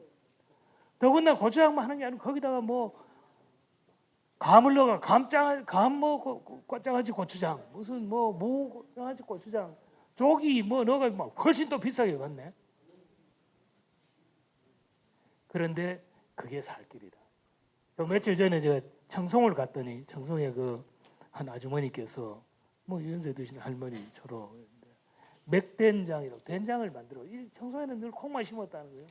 콩을 팔 데가 없어서 저처럼 내가 아야 콩 팔 데가 없었다 이러니까 그냥 아니 내인데 가져오지 그러냐고. 그리고 귀한을 어떻게 하느냐고 물어봤더니 그걸 가지고 메주를 써가지고 된장, 간장 이렇게 만들어 가는데 뭐 술출도 하고 없어서 못 판다는 거예요. 다 그럴 수 있는 건 아니지만은 그렇게 그것이 우리 앞으로 농업이 살 길이다. 그런데 그럼 그 일을 누가 그것을 가공을 하고 누가 6차 산업하고 누가 수출할 것이냐? 농사꾼들이 어렵다. 그러면은 사회에서 경험이 있는 그런 분들, 귀농귀촌자들, 전 그런 점에서 이 우리 농업을 살리기도 하고 지역 경제를 살리기도 하는 그런 점에서 여러분들 가운데에서 뜻있는 분이 있다면은 그분이 어쩌면은 우리 농촌도 살리고 본인도 행복한 이렇게 삶을 살 수 있지 않을까 이런 생각을 해봅니다. 그래서 이제 5번째 이야기입니다. 이야기가 종반으로 가는데요. 그래서 이제 귀농귀촌, 좀 무엇을 귀농귀촌이 도대체 뭘 하려고 귀농귀촌을 하느냐? 왜? 뭐냐? 몇 가지 형태가 있는 것 같습니다. 우선은 내가 비록 은퇴는 했지만은 아직도 내가 돈이 좀 더 필요해. 애들도 아직 뭐 장가도 덜 보내고 말이죠. 뭐 돈이 더 아쉬워. 이런 사람들은 새로운 어떤 직업으로서의 농업 이런 걸 생각을 할 수 있는 거죠. 농업이 됐든 아까 말씀드렸던 6차 산업화가 됐든 그죠? 생산, 가공, 서비스, 융복. 제가 95년인가 6시에 내 고향이라는 프로 있죠. 추석 특집 프로에 갔는데 95년, 96년 그때 배현정, 뭐 심양홍 이런 사람들이 그 MC를 봤는데요. 제가 이렇게 가니까 그 사람 배현정 씨가 있다. 저도 키가 적지만 이 박사님 6차 산업이 뭐예요? 이래 물으면 이제 내가 일본에서 이마무라 선생하고 이야기할 때는 1 더하기 2 더하기 3 그러니까 생산도 하고 그 생산된 걸 가지고 가공도 하고 이제 체험, 관광 서비스도 하는 것. 그래서 그 농산물 가지고 지역에서 왜 무슨 음식점도 하고 왜 농가 맛집 같은 것도 하고 그런 걸 새로 배웠는데 내가 한국 와서 이렇게 그 이야기를 하다 보니까 이걸 더하기를 하지 말고 1 곱하기 2 곱하기 3을 해야 되겠더라. 이 곱하기를 뭐 1차 산업이 어느 잘못되어 어쩌다 보면 없어져 버리면 0이 되면은 이 농가 입장에 아무 의미가 없으니까 0을 뭐 아무리 큰 수에 0을 곱하면 아무것도 아니니까 나는 그래 그걸 곱해야 될 것 같더라. 그 배현정 시인들이 그렇게 설명했던 기억이 나요. 그게 96년이었죠. 그렇게 했는데 이제 어째 그 이후에도 그런 공부를 저는 평생을 했습니다. 연구소에 있었으니까. 그런데 이제 대통령을 만나서 네가 알아서 농조 네가 알아서 해라. 우리가 6차 산업을 한번 해봅시다. 이렇게 말씀을 드렸어요. 그러니까 대통령이 처음에는 뭐 긴가민가 이렇게 별로 말씀해 뭐 거기 뭐 그러셨는데 한 달쯤 지나니까 그 당시에 총리님이 정홍원 총리가 국무회의한데서 이 장관 그 6차 산업 하던 그 어떻게 돼가 그 인기가 좋던데 이래서요. 한 석 달쯤 지나니까 국무회의 때 일주일에 한 번씩 이제 대통령이 주관하시거나 총리가 주관하거나 이런 회의를 하는데 그때 창조경제하고 하는데 6차 산업이 딱 그거다 이거예요. 쌀을 가지고 밥만 해먹으면 그건 1차 산업이지만 쌀만 생산하면 1차 산업이지만 그걸 가지고 떡을 하고 그걸 가지고 술을 빚고 또 술을 빚어가지고 잔치를 해가 막 손님들 청해가지고 막 축제를 하고 이러면은 이게 몇 배나 이게 쌀값을 받을 수 있다. 이렇게 이제 설명을 드렸더니 그때부터는 제가 3년 반 했다고 그랬죠. 그 해마다 연초에 이제 현충원에 가서 거기 가서 이제 호국 동료들은 세배를 거기에 이제 저 인사를 하고는 청와대에 가서 대통령 모시고 이제 떡국을 한 그릇 먹고 이렇게 오는데 그러면 대통령이 이렇게 이제 부처별로 돌아가면서 이제 세배를 받으시면서 그 당부 말씀하시는데 너는 원래 이거 좀 잘해봐라 뭐 이렇게 그러면서 이제 세뱃돈도 조금 주시죠. 많은 게 아니라 좀 주시는데 제가 3번 갔을 때마다 원래도 6차 산업 좀 잘해보세요. 이렇게 말씀을 이렇게 하셨던 생각이 나요. 제가 이제 그런저런 얘기를 생각하면은 가슴이 있는데요. 은퇴 후에 다시 새로운 직장으로서 농촌에 가서 이렇게 생활하면은 지금 농산물들은 팔 곳이 없어가지고 과잉생산 팔 곳이 없어서 굉장히 싸게 그런 것들이 많이 있다. 이걸 어떻게 가공을 하고 이걸 어떻게 소비자들하고 잘 이렇게 차별적으로 유통을 할 수만 있다면은 그쪽에도 길이 있을 수가 있다. 체험하고 연결하고 말이죠. 뭐 여러 가지 이런 그런 것들은 이런 나중에 제가 이런 것을 전문으로 상담해 주는 곳을 소개를 드리겠습니다만은 어쨌든 은퇴를 했지만 여전히 돈이 더 필요하다. 직장이 더 필요하다.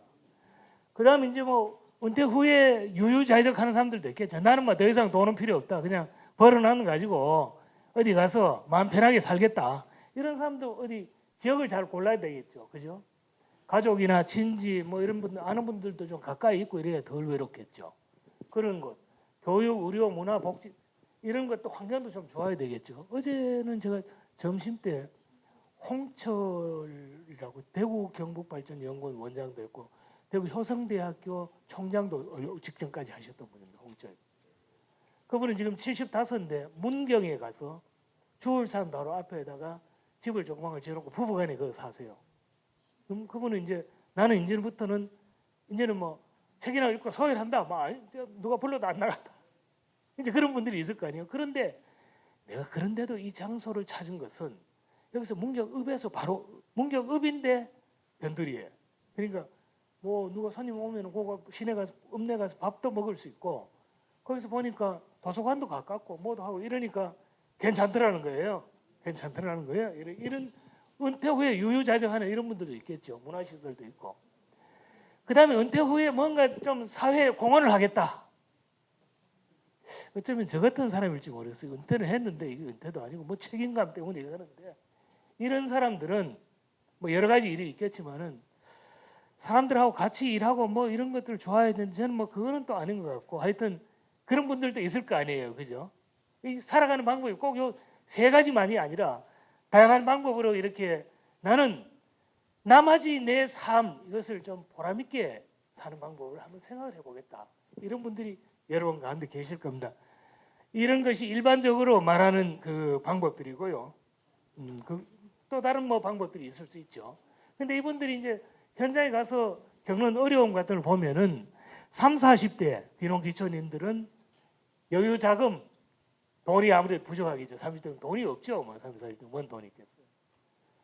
그 다음에 집, 일자리 이런 것들이 어렵다 이거 하고 60대 어르신들은 60대 넘은 분들은 시골에 가면은 이 생활 환경이나 뭐 아무래도 뭐 병원에 가기도 불편하고 뭐 이런 얘기를 하시고 주민들하고도 이게 뭐 어르신 되니까 이게 자신을 좀 내려놓고 소통하고 이런 게 아니잖아요. 그냥 그렇게 하기 어려우니까 이 주민하고 갈등도 있고 외로움 같은 것들도 있고 그러다 보니까 뭐 이런 문제가 있다고 그럽니다. 그래서 이런 것들을 미리 염두에 두시면서 준비를 하는 게 좋겠다. 이런 것을 위해서 정부에서는 이 귀농귀촌 종합센터라고 이거는 저 서울에 있습니다. 이런 것들을 설치해서 또 법도 이걸 지원하기 위한 법도 만들어 놨습니다. 이게 좀 2014년, 15년이니까 제가 장관할 때 만든 건데요. 그렇게 해서 귀농귀촌 단계별로 정보도 제공하고 교육도 하고 농지 구입도 하고 또 주택도 이렇게 마련하고 창업 자금도 줍니다. 그래서 우선 나 귀농귀촌에 좀 관심이 있다 이러면은 도대체 그러면은 어떤 예를 들면 귀농귀촌 어느 지역 각 지역별로 가면은 뭐 지원이 뭐가 있나 빈집은 어디 있나 어디 혹시 땅은 있나 땅값은 어떤가 이런 것들을 알아보는 거예요. 그러고 뭐 농사를 좀 해보려 하면은 나는 딸기라도 한번 재배해보고 싶어 이러면 교육을 좀 받아야 될 거 아닙니까? 이런 교육은 어디서 하는지.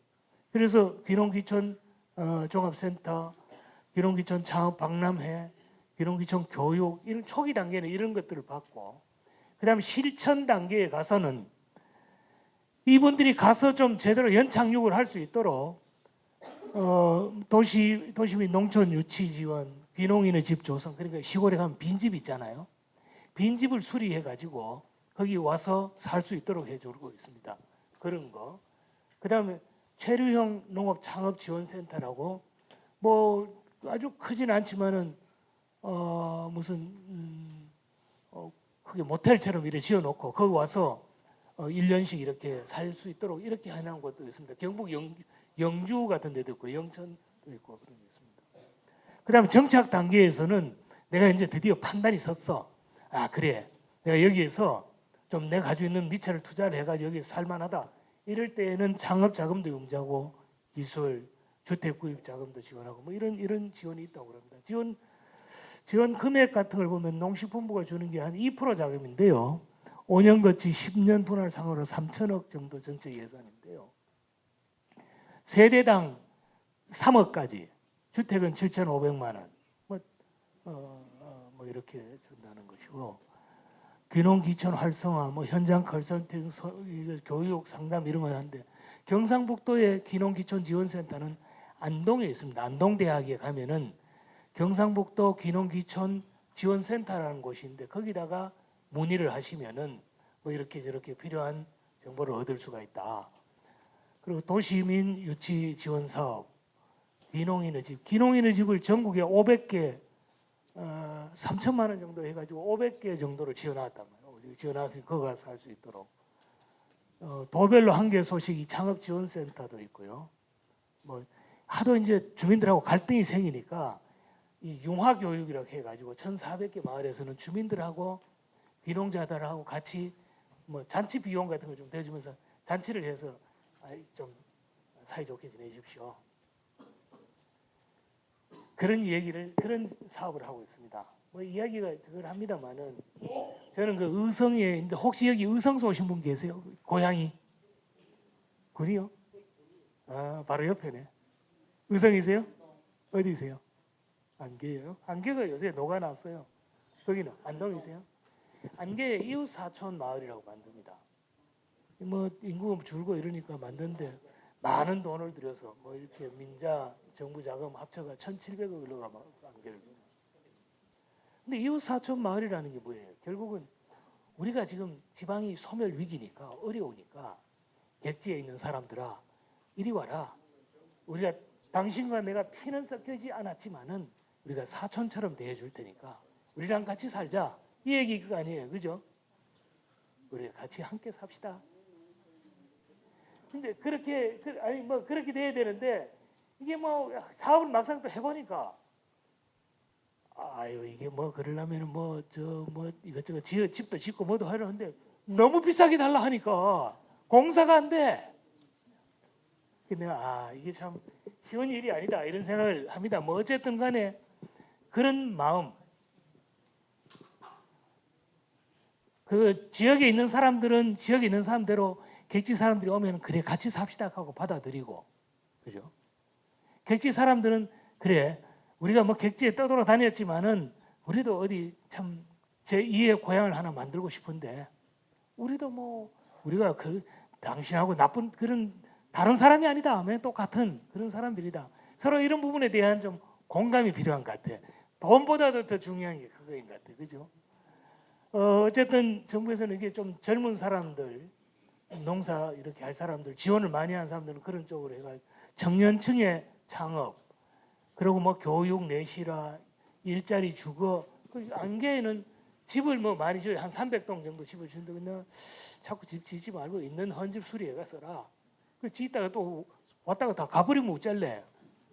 그렇게 얘기를 하고는 있습니다만은 하여튼 정부에서도 귀농귀촌을 촉진하기 위해서 여러 가지 애를 쓴다.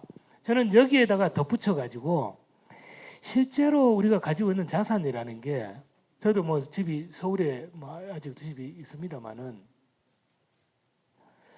이게 집을 팔려고 해도 이게 무슨 양도소득세니 뭐니 그 내뿜 없어져 집이.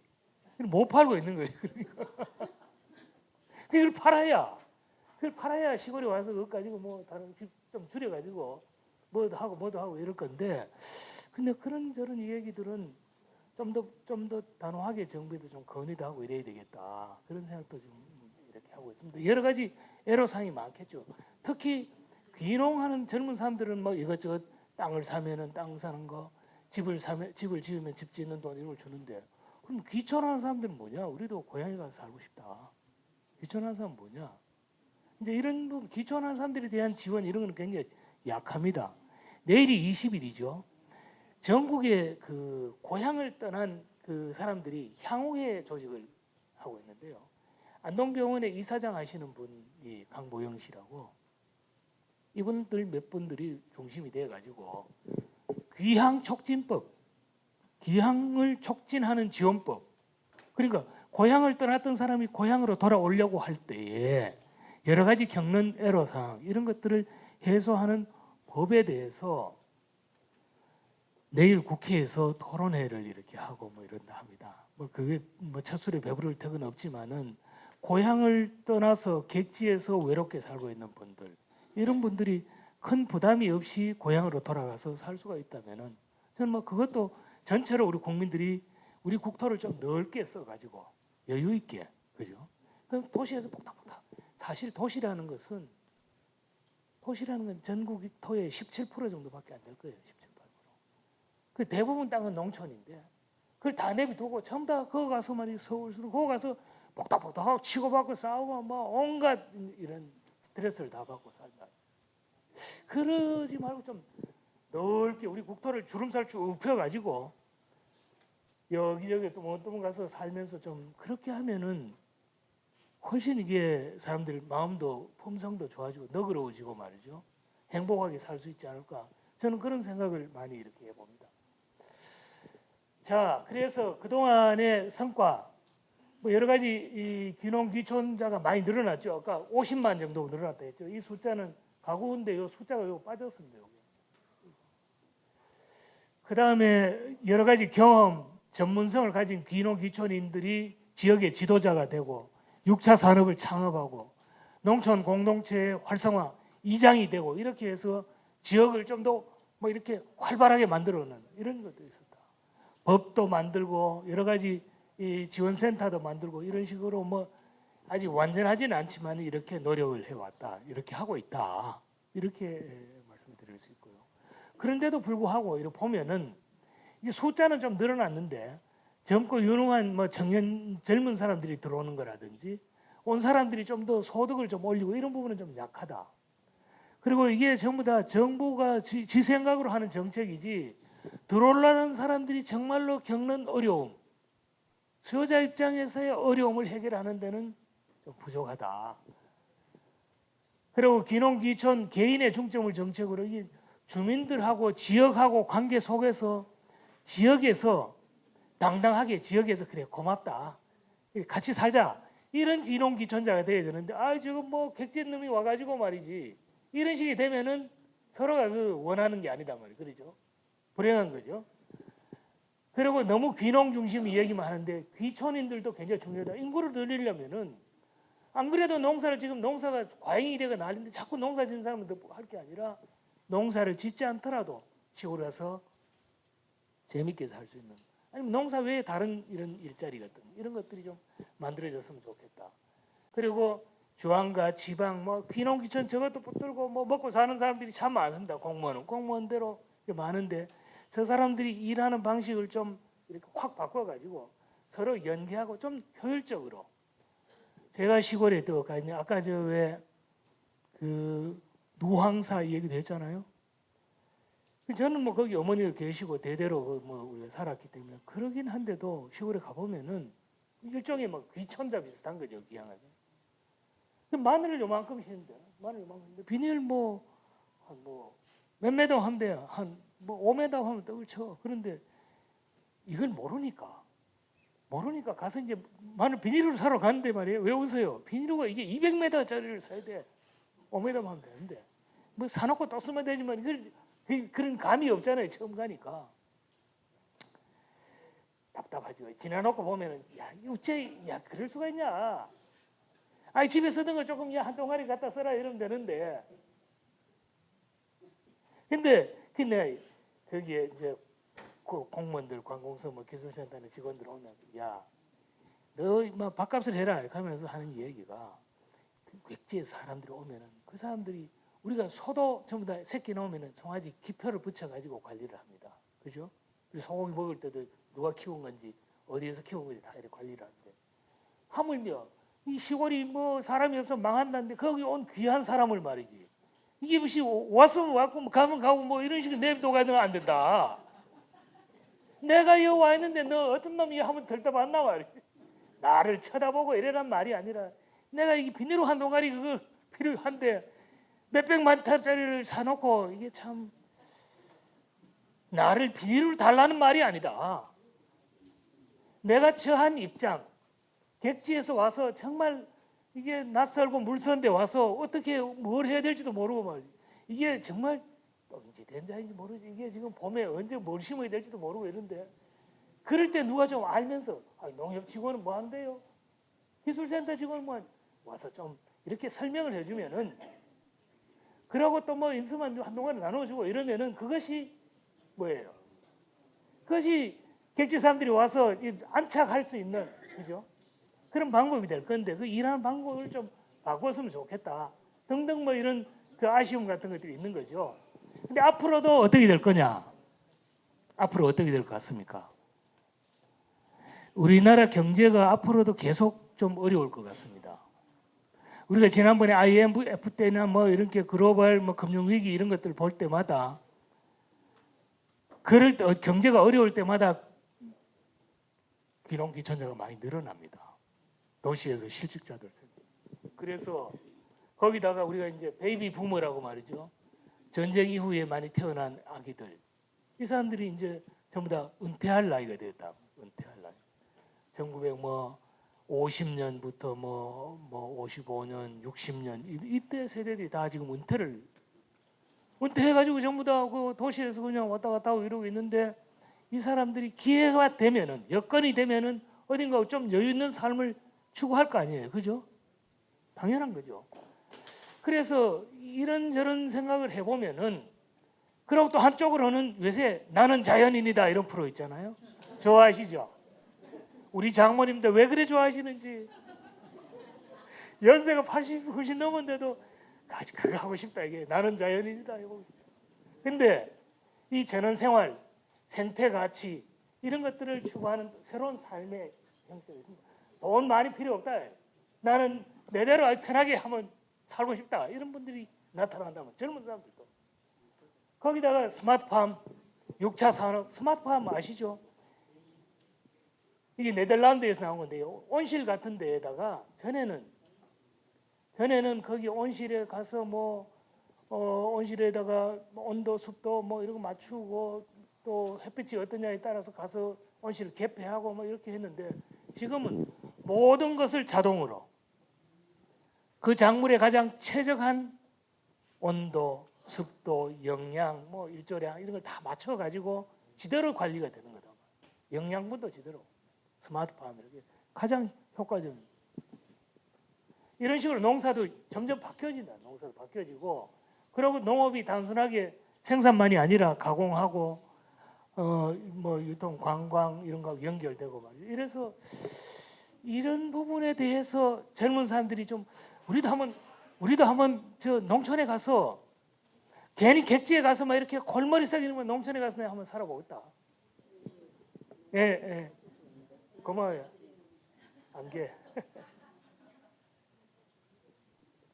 그래서 앞으로도 이 귀농귀촌자는 더 늘어날 것 같습니다. 늘어날 수도 있고 또 그렇게 해야 아까 말씀드렸듯이 개인의 행복뿐만 아니라 소멸되는 지역도 이렇게 붙잡아낼 수도 있고 그죠? 농촌 지역 경제도 또 살릴 수도 있고 그것이 저는 올바른 방향이라고 봅니다. 다만 이제 그렇게 할 수 있는 우리가 가지고 있는 자원들, 여건들 이걸 어떻게 잘 활용을 해서 국가는 국가대로 지방자치단체는 지방자치단체대로 그렇게 이것을 잘 엮어가지고 우리가 가지고 있는 자원을 최대한 활용을 해가지고 효과적으로 써서 그래서 이 국민들이 좀 마음이라도 이렇게 여생을 좀 편하게 지낼 수 있도록 만들어주는 것. 저는 그런 지도자가 우리 정말 지도자가 앞으로 해야 될 일이다 이런 생각을 이렇게 합니다. 귀농귀촌자는 늘어날 것 같습니다. 그렇게 하기 위해서는 좀 이제 수요자 입장에서 좀 생각해봐라. 왜 못 가는지 뭐 이유가 있을 건데 그런 것들을 좀 이렇게 해소를 하면 했으면 좋겠다. 저희는 아까 얘기했던 양도세 같은 거 이런 것들을 좀 철폐를 한다든지 감면을 한다든지 그리고 귀농귀촌인들이 안정적으로 정착하고 초기에 소득 확보를 위해서 무슨 이런저런 기술이 필요하면 기술 교육 같은 것도 좀 시켰으면 좋겠다. 주거 부담 해소, 다양한 형태의 주거지원. 실제로 시골에 가보면 빈집들이 굉장히 많잖아요. 제가 엊그제 지난 금요일은 예천의 개포의 풍정리라는 곳을 갔다 왔습니다. 혹시 예천에서 오신 분 있습니까? 풍정리라는 곳인데요. 거기는 어, 56명이 한 가구 동네가 56명인데 거기는 그 중에 이장이 제일 젊어요. 62인가 뭐 그렇다는데 이장 부부가. 근데 이 사람들은 뭐 이렇게 무를 이렇게 심어가지고 논농사를 한 80마지게 하고 노인들이니까 다른 분들은 농사를 못 지니까 그러고 무를 심어서 이걸 기계로 잘라서 무 말랭이를 6톤 정도 한다니까요. 무 말랭이만 5천만 원 정도를 산대요. 그다음 무청 있잖아요. 말랭이 하고는 청만 시래기가 한 30톤 하는데 고서 잘라는 게 그게 한 3천만 원 이래 한대요.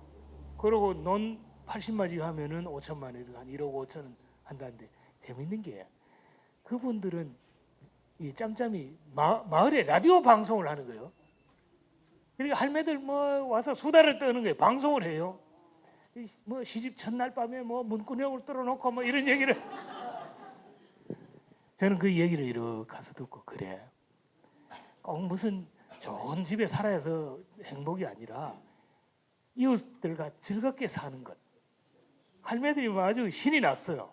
그러면서 이렇게 또 이야기하다가 또 이제 음악 한 판 이거 유성기 한번 돌리고 뭐 이렇게 하시던데 뭔가 좀 그렇게 이렇게 재밌게 살아갈 수 있도록 하는 것. 뭐 그런데 그 사람이 이장이기도 해요. 넌 친구는 그러면은 백지에 나간 사람들이 좀 들어온 사람이 없나? 친구는 다 나가서 아직 안 들어온다는 거예요. 근데 이렇게 생각해보면은 객지에 나가던 그 친구들이 고향으로 돌아오는 여건을 만드는 거예요. 그죠? 그 사람들도 행복할 수 있을 거 아니에요. 뭐 평생 거기서 살 수 없다 하더라도 좀 이렇게 와서 남은 인생을 좀 즐겁게 사는 방법이 있다면은 나는 그게 국민 행복이 아니겠는가. 이런 생각을 하고 농촌이 그 역할을 해낼 수도 있다. 우리가 잘만 한다면은 그런 생각들을 하고 있습니다. 뭐 여러 가지 주거. 근데 그 집에 그 마을에 빈집이 13집이 있었어요. 그 마을에 56명 사는 마을에 빈집이 13집. 근데 뭐 스레이트 집 이런 것도 있고 그런데도 그 감나무가 마름들이 있어 감이 빨갛게 열리는 거 보니까 내가 오면서 그래서 그쪽에 담당 공무원 보고 뭐 내가 했다고 얘기는 하지 말고 그 마을을 어떻게 스레트라도 좀 철거해가 고쳐줄 수 있도록 그런 방법을 한번 찾아봤으면 좋겠다. 그런 얘기를 했는데요.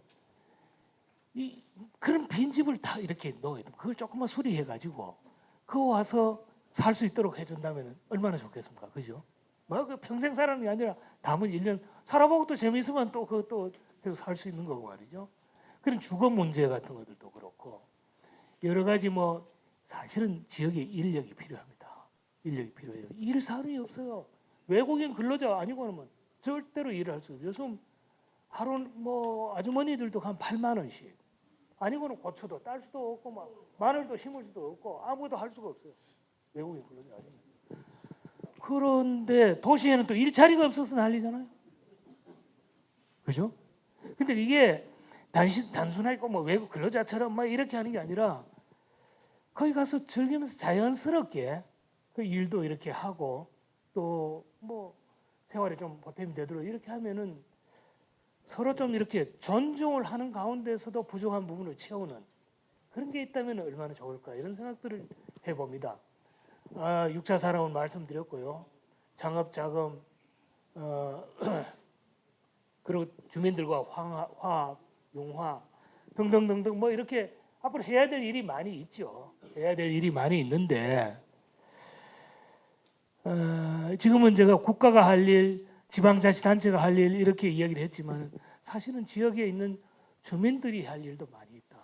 아까 이웃 사촌 마을 했지만은 그래 누가 오려고 하면 이걸 좀 이렇게 품에 안고 이래줘야 되는데 안동에서 오셨겠죠? 안동 분들이 양반이잖아요. 이 대단해요. 이 안동에 와서 말이에요. 30년을 안동에서 살았어. 객지 사람이. 근데도 안동 사람은 이 사람은 저건 객지 놈이다 그래. 30년을 살아도. 이게 뭐 안동만 그런 게 아니고 의성도 그렇고 다 그래.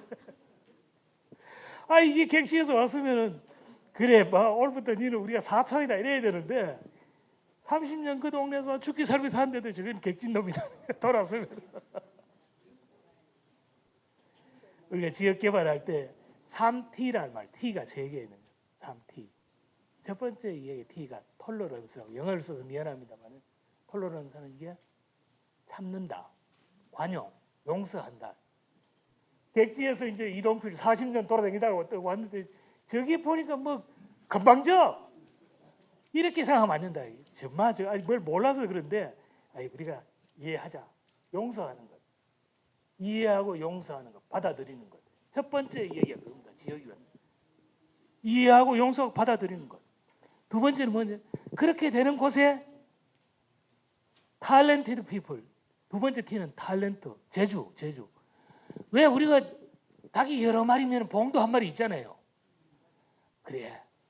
정말 좀 모질하지만 그래 우리 같이 삽시다. 이랬더니 그 중에 재주 있는 사람이 있어. 아직 뭐 하수도가 고장이 난데 이 하수도를 너끈 고치네. 사람이 모여든다. 탤런트드 피플이 모여든다. 지역 개발이 그거다. 그렇게 되는 곳에 테크놀로지, 기술이 발전하고 기술 혁신이 일어난다. 그러니까 관용하는 마음이 있는 지역, 주민들이 객지 사람들을 품에 안고 그래 같이 삽시다. 뭐 어지간한 실수 있더라도 그 뭐 이해하고 그럴 때 좀 처음에는 좀 뭐 이렇게 어쨌든 그런 사람들도 이내 이제 마음을 열고 이렇게 같이 살게 되고 그런 여러 사람이 되다 보면은 그 중에 기술 있는 사람이 모이고 그렇게 해서 지역이 달라질 수 있다. 지역이 달라질 수 있다. 그죠? 그런 점에서 저는 이게 꼭 무슨 정부가 뭘 꼭 다 해야 된다. 돈으로 다 해결해야 된다. 그 이전에 그런 마음을 이렇게 서로 나누는 것. 이런 데서부터 달라졌으면 좋겠다. 이런 말씀을 합니다. 제 이야기 이제 마지막인데요. 요즘 세상이 참 어렵죠. 돈 있는 사람은 참 뭐 그렇고 권력 있는 사람들 참 그렇고 어떨 때 보면 참 저 스스로가 저도 막 이렇게 한때 그런 적이 있던 것이 내가 장관 했던 게 어떤 거 보면 부끄럽단 말이에요. 조국 저런 걸 보면 저런 것 때문에 내가 참 부럽다 이런 생각이 드는데 그럴 때도 있었어. 이 어지러운 세상인데 결국은 어떻게 살 것이냐. 결국은 자기 삶은 자기 것이다. 자기 삶은. 그죠? 어떤 사람은 조금만 해도 내 후임 장관 중에도 그런 사람 많아. 요만한 걸 해놓고는 그냥 금방 어디 다른데 뭐 도지사 자리 있으면 그것도 쫓아가고 뭐하고 쫓아가고 뭐 이런 사람 많아요. 어떤 게 정말 보람 있는 삶인가? 어떤 게 정말 가치 있는 삶인가? 그런 생각을 하게 되잖아요. 우리가 사람이 태어나서 복 있는 사람이다. 오복, 수복, 강령, 유호덕. 그러니까 오래 살고 건강하고 돈도 있고 이렇게 권력도 이러면 좋아. 그런 게 오복이라고 그러는데요. 이 오복을 저는 그렇게 얘기를 하는 사람을 들었어요. 사람이 복이 두 가지 있는데 하나는 열복이고 하나는 천복이다. 열복은 뭐냐 하면은 소위 말하자면 출세를 하는 것. 나가서는 대장군이 돼가지고 그 앞에서 백마를 타고 지휘를 하고 그러고는 그 내직에 들어와서는 그냥 신하들을 호령하면서 기생들을 끼고 놀고 이런 식으로 하여튼 열복이라고 한다고 합니다. 출세를 하는 것. 저는 그런 생각이 들었어요. 그래. 내가 그렇게 호의호식하고 이런 건 아니지만은 어쩌면 나는 분에 넘게 열복은 이미 누렸을는지도 모르겠다. 그럼 뭐냐? 그 남은 것은 뭐냐? 청복이다. 청복은 그냥 어디 시골에 한적한 시골에 겨울가에 발 담그고 소나무에 기대 가지고 휘바람 불고 그렇게 지내는 거다. 세상이 뭐라 하든 나는 난 못 들었다 하고 그래 지내는 거다.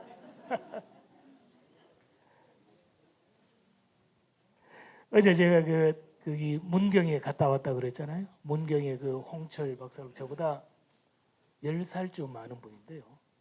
제가 연구원 시절에 한국농촌연구원 시절에 처음 연구원일 때 그분은 청와대 비서관을 하셨어요. 내보다 10살 좀 많은데. 지금은 머리가 허연 노인이 돼 있죠. 그때 제가 농공단지라고 여러분 뭐 농공단지 얘기를 많이 들어봤을 거예요. 시골에 조그만 공업단지를 만드는 연구를 했었어요.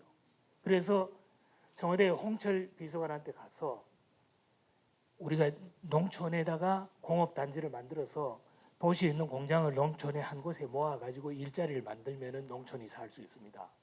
청와대에서 좀 지원을 해주세요. 이 부탁을. 그때는 뭐 총각 때였어요. 총각 때인데 이게 뭐 청와대로 올라가는 길이 좀 언덕백인데 그때는 자가용 거리로 그냥 통과를 시켰는데 걸어서는 아니고는 일반 택시는 못 가서 그러니까 걸어가야 되는 거예요. 한참 경복궁 여기 있는 데서 내려서 걸어야 돼. 그거 가면 여름에 가면 옷이 다 젖어. 땀이 나서 옷이 다 젖었어. 그러면 홍 박사 이렇게 앉았다가 이렇게 뭐 주스를 한잔 놓고 이게 뭐죠? 이거 저 화장지를 두 마리 땀부터 닦으라. 그런 분이었어요. 그러고 그 이후에 그분은 뭐 여러 가지 총장도 여러 개 하고 뭐 이랬죠. 국가 뭐 역할도 하고.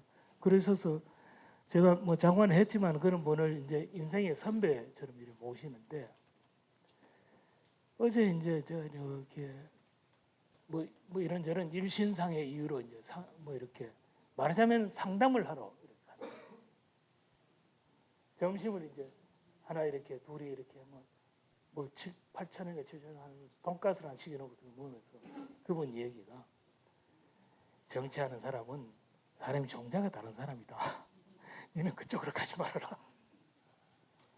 제가 무슨 말씀 드리고 하니 사람이 사는 데는 그 가치, 추구하는 것 이런 게 다를 수가 있다. 돈만이 다가 아니니 뭐 돈 있는 사람이 얼마나 많습니까? 그죠? 돈 있는 사람 많고 출세하는 사람들도 많죠. 근데 돈과 출세 이거 그보다 더 다른 어떤 가치가 있을 거다. 그러면서 저보고는 그럼 한돈 팔지 말고 거기서 도에 좀 있으면 이래저래 하면서 책을 써라 이런 얘기를 주고 가십니다. 뭐 다시 책을 쓸 수 있을지 없을지는 모르지만은 그래서 저는 이게 어떻게 정말 이 나머지 인생을 정말 보람 있고 가치 있게 보낼 건가 그런 생각을 이렇게 한 번 더 하게 됐습니다. 그러면서 이 귀거래사라는 건데요. 그러면서 뭐 이거는 이미 많이 알고 있는 내용입니다. 돌아가자. 전원장무 호불기. 논밭이 지금 저렇게 황폐화되어 있거늘 어찌 돌아가지 않겠는가?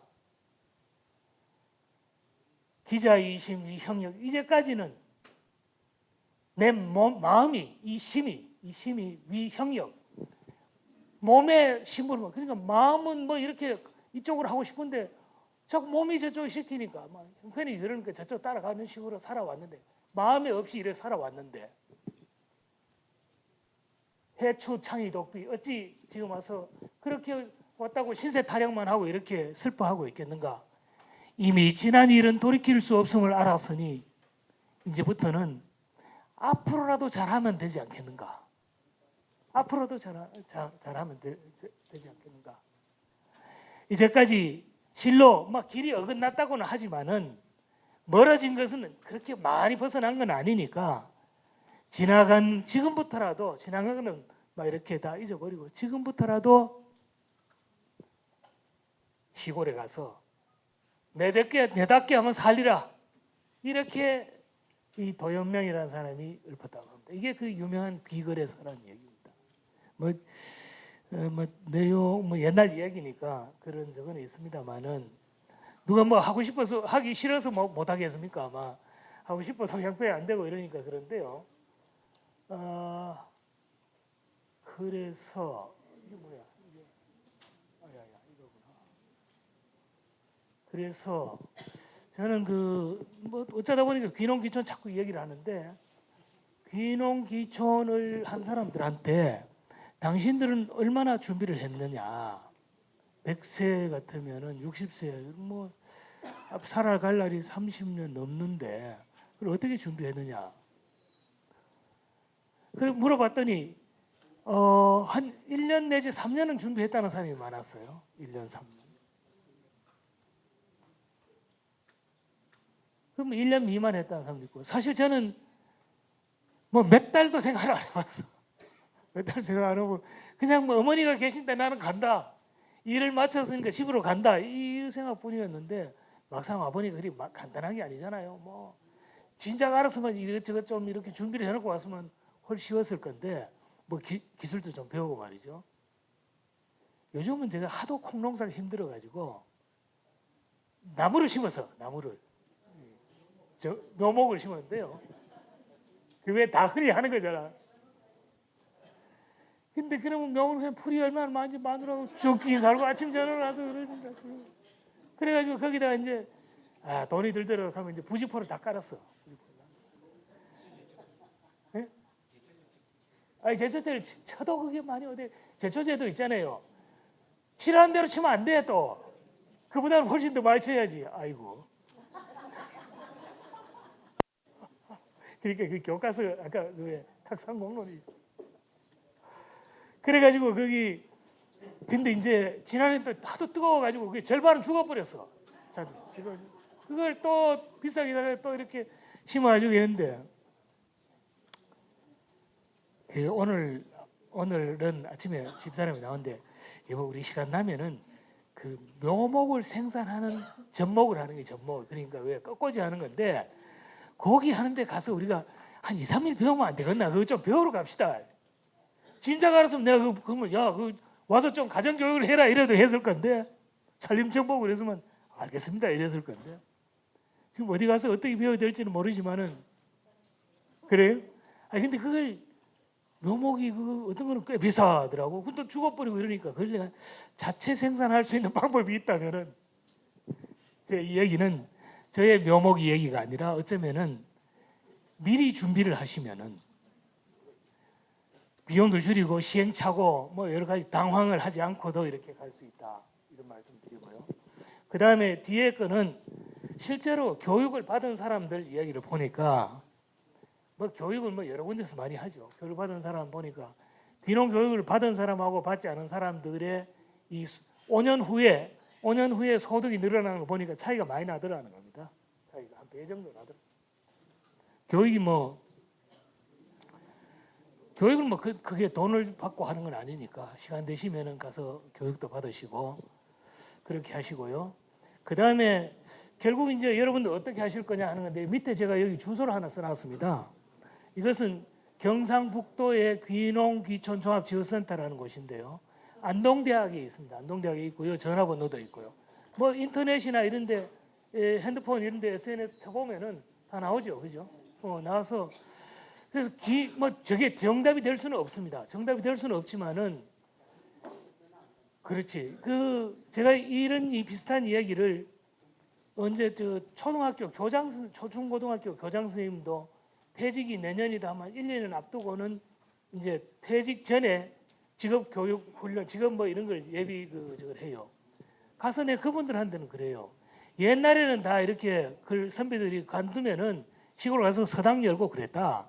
시골에 제일 어려운 것이 어쩌면은 문화, 뭐 풍금도 치고 뭐 악기도 좀 다루고 말이죠. 뭐 이거 참 그렇게 하면 좋겠는데 매일 시골에 모여가지고 고스톱을 치고 있으니 아니면 뽕짝 노래나 듣고 이렇게 해가지고 되겠나?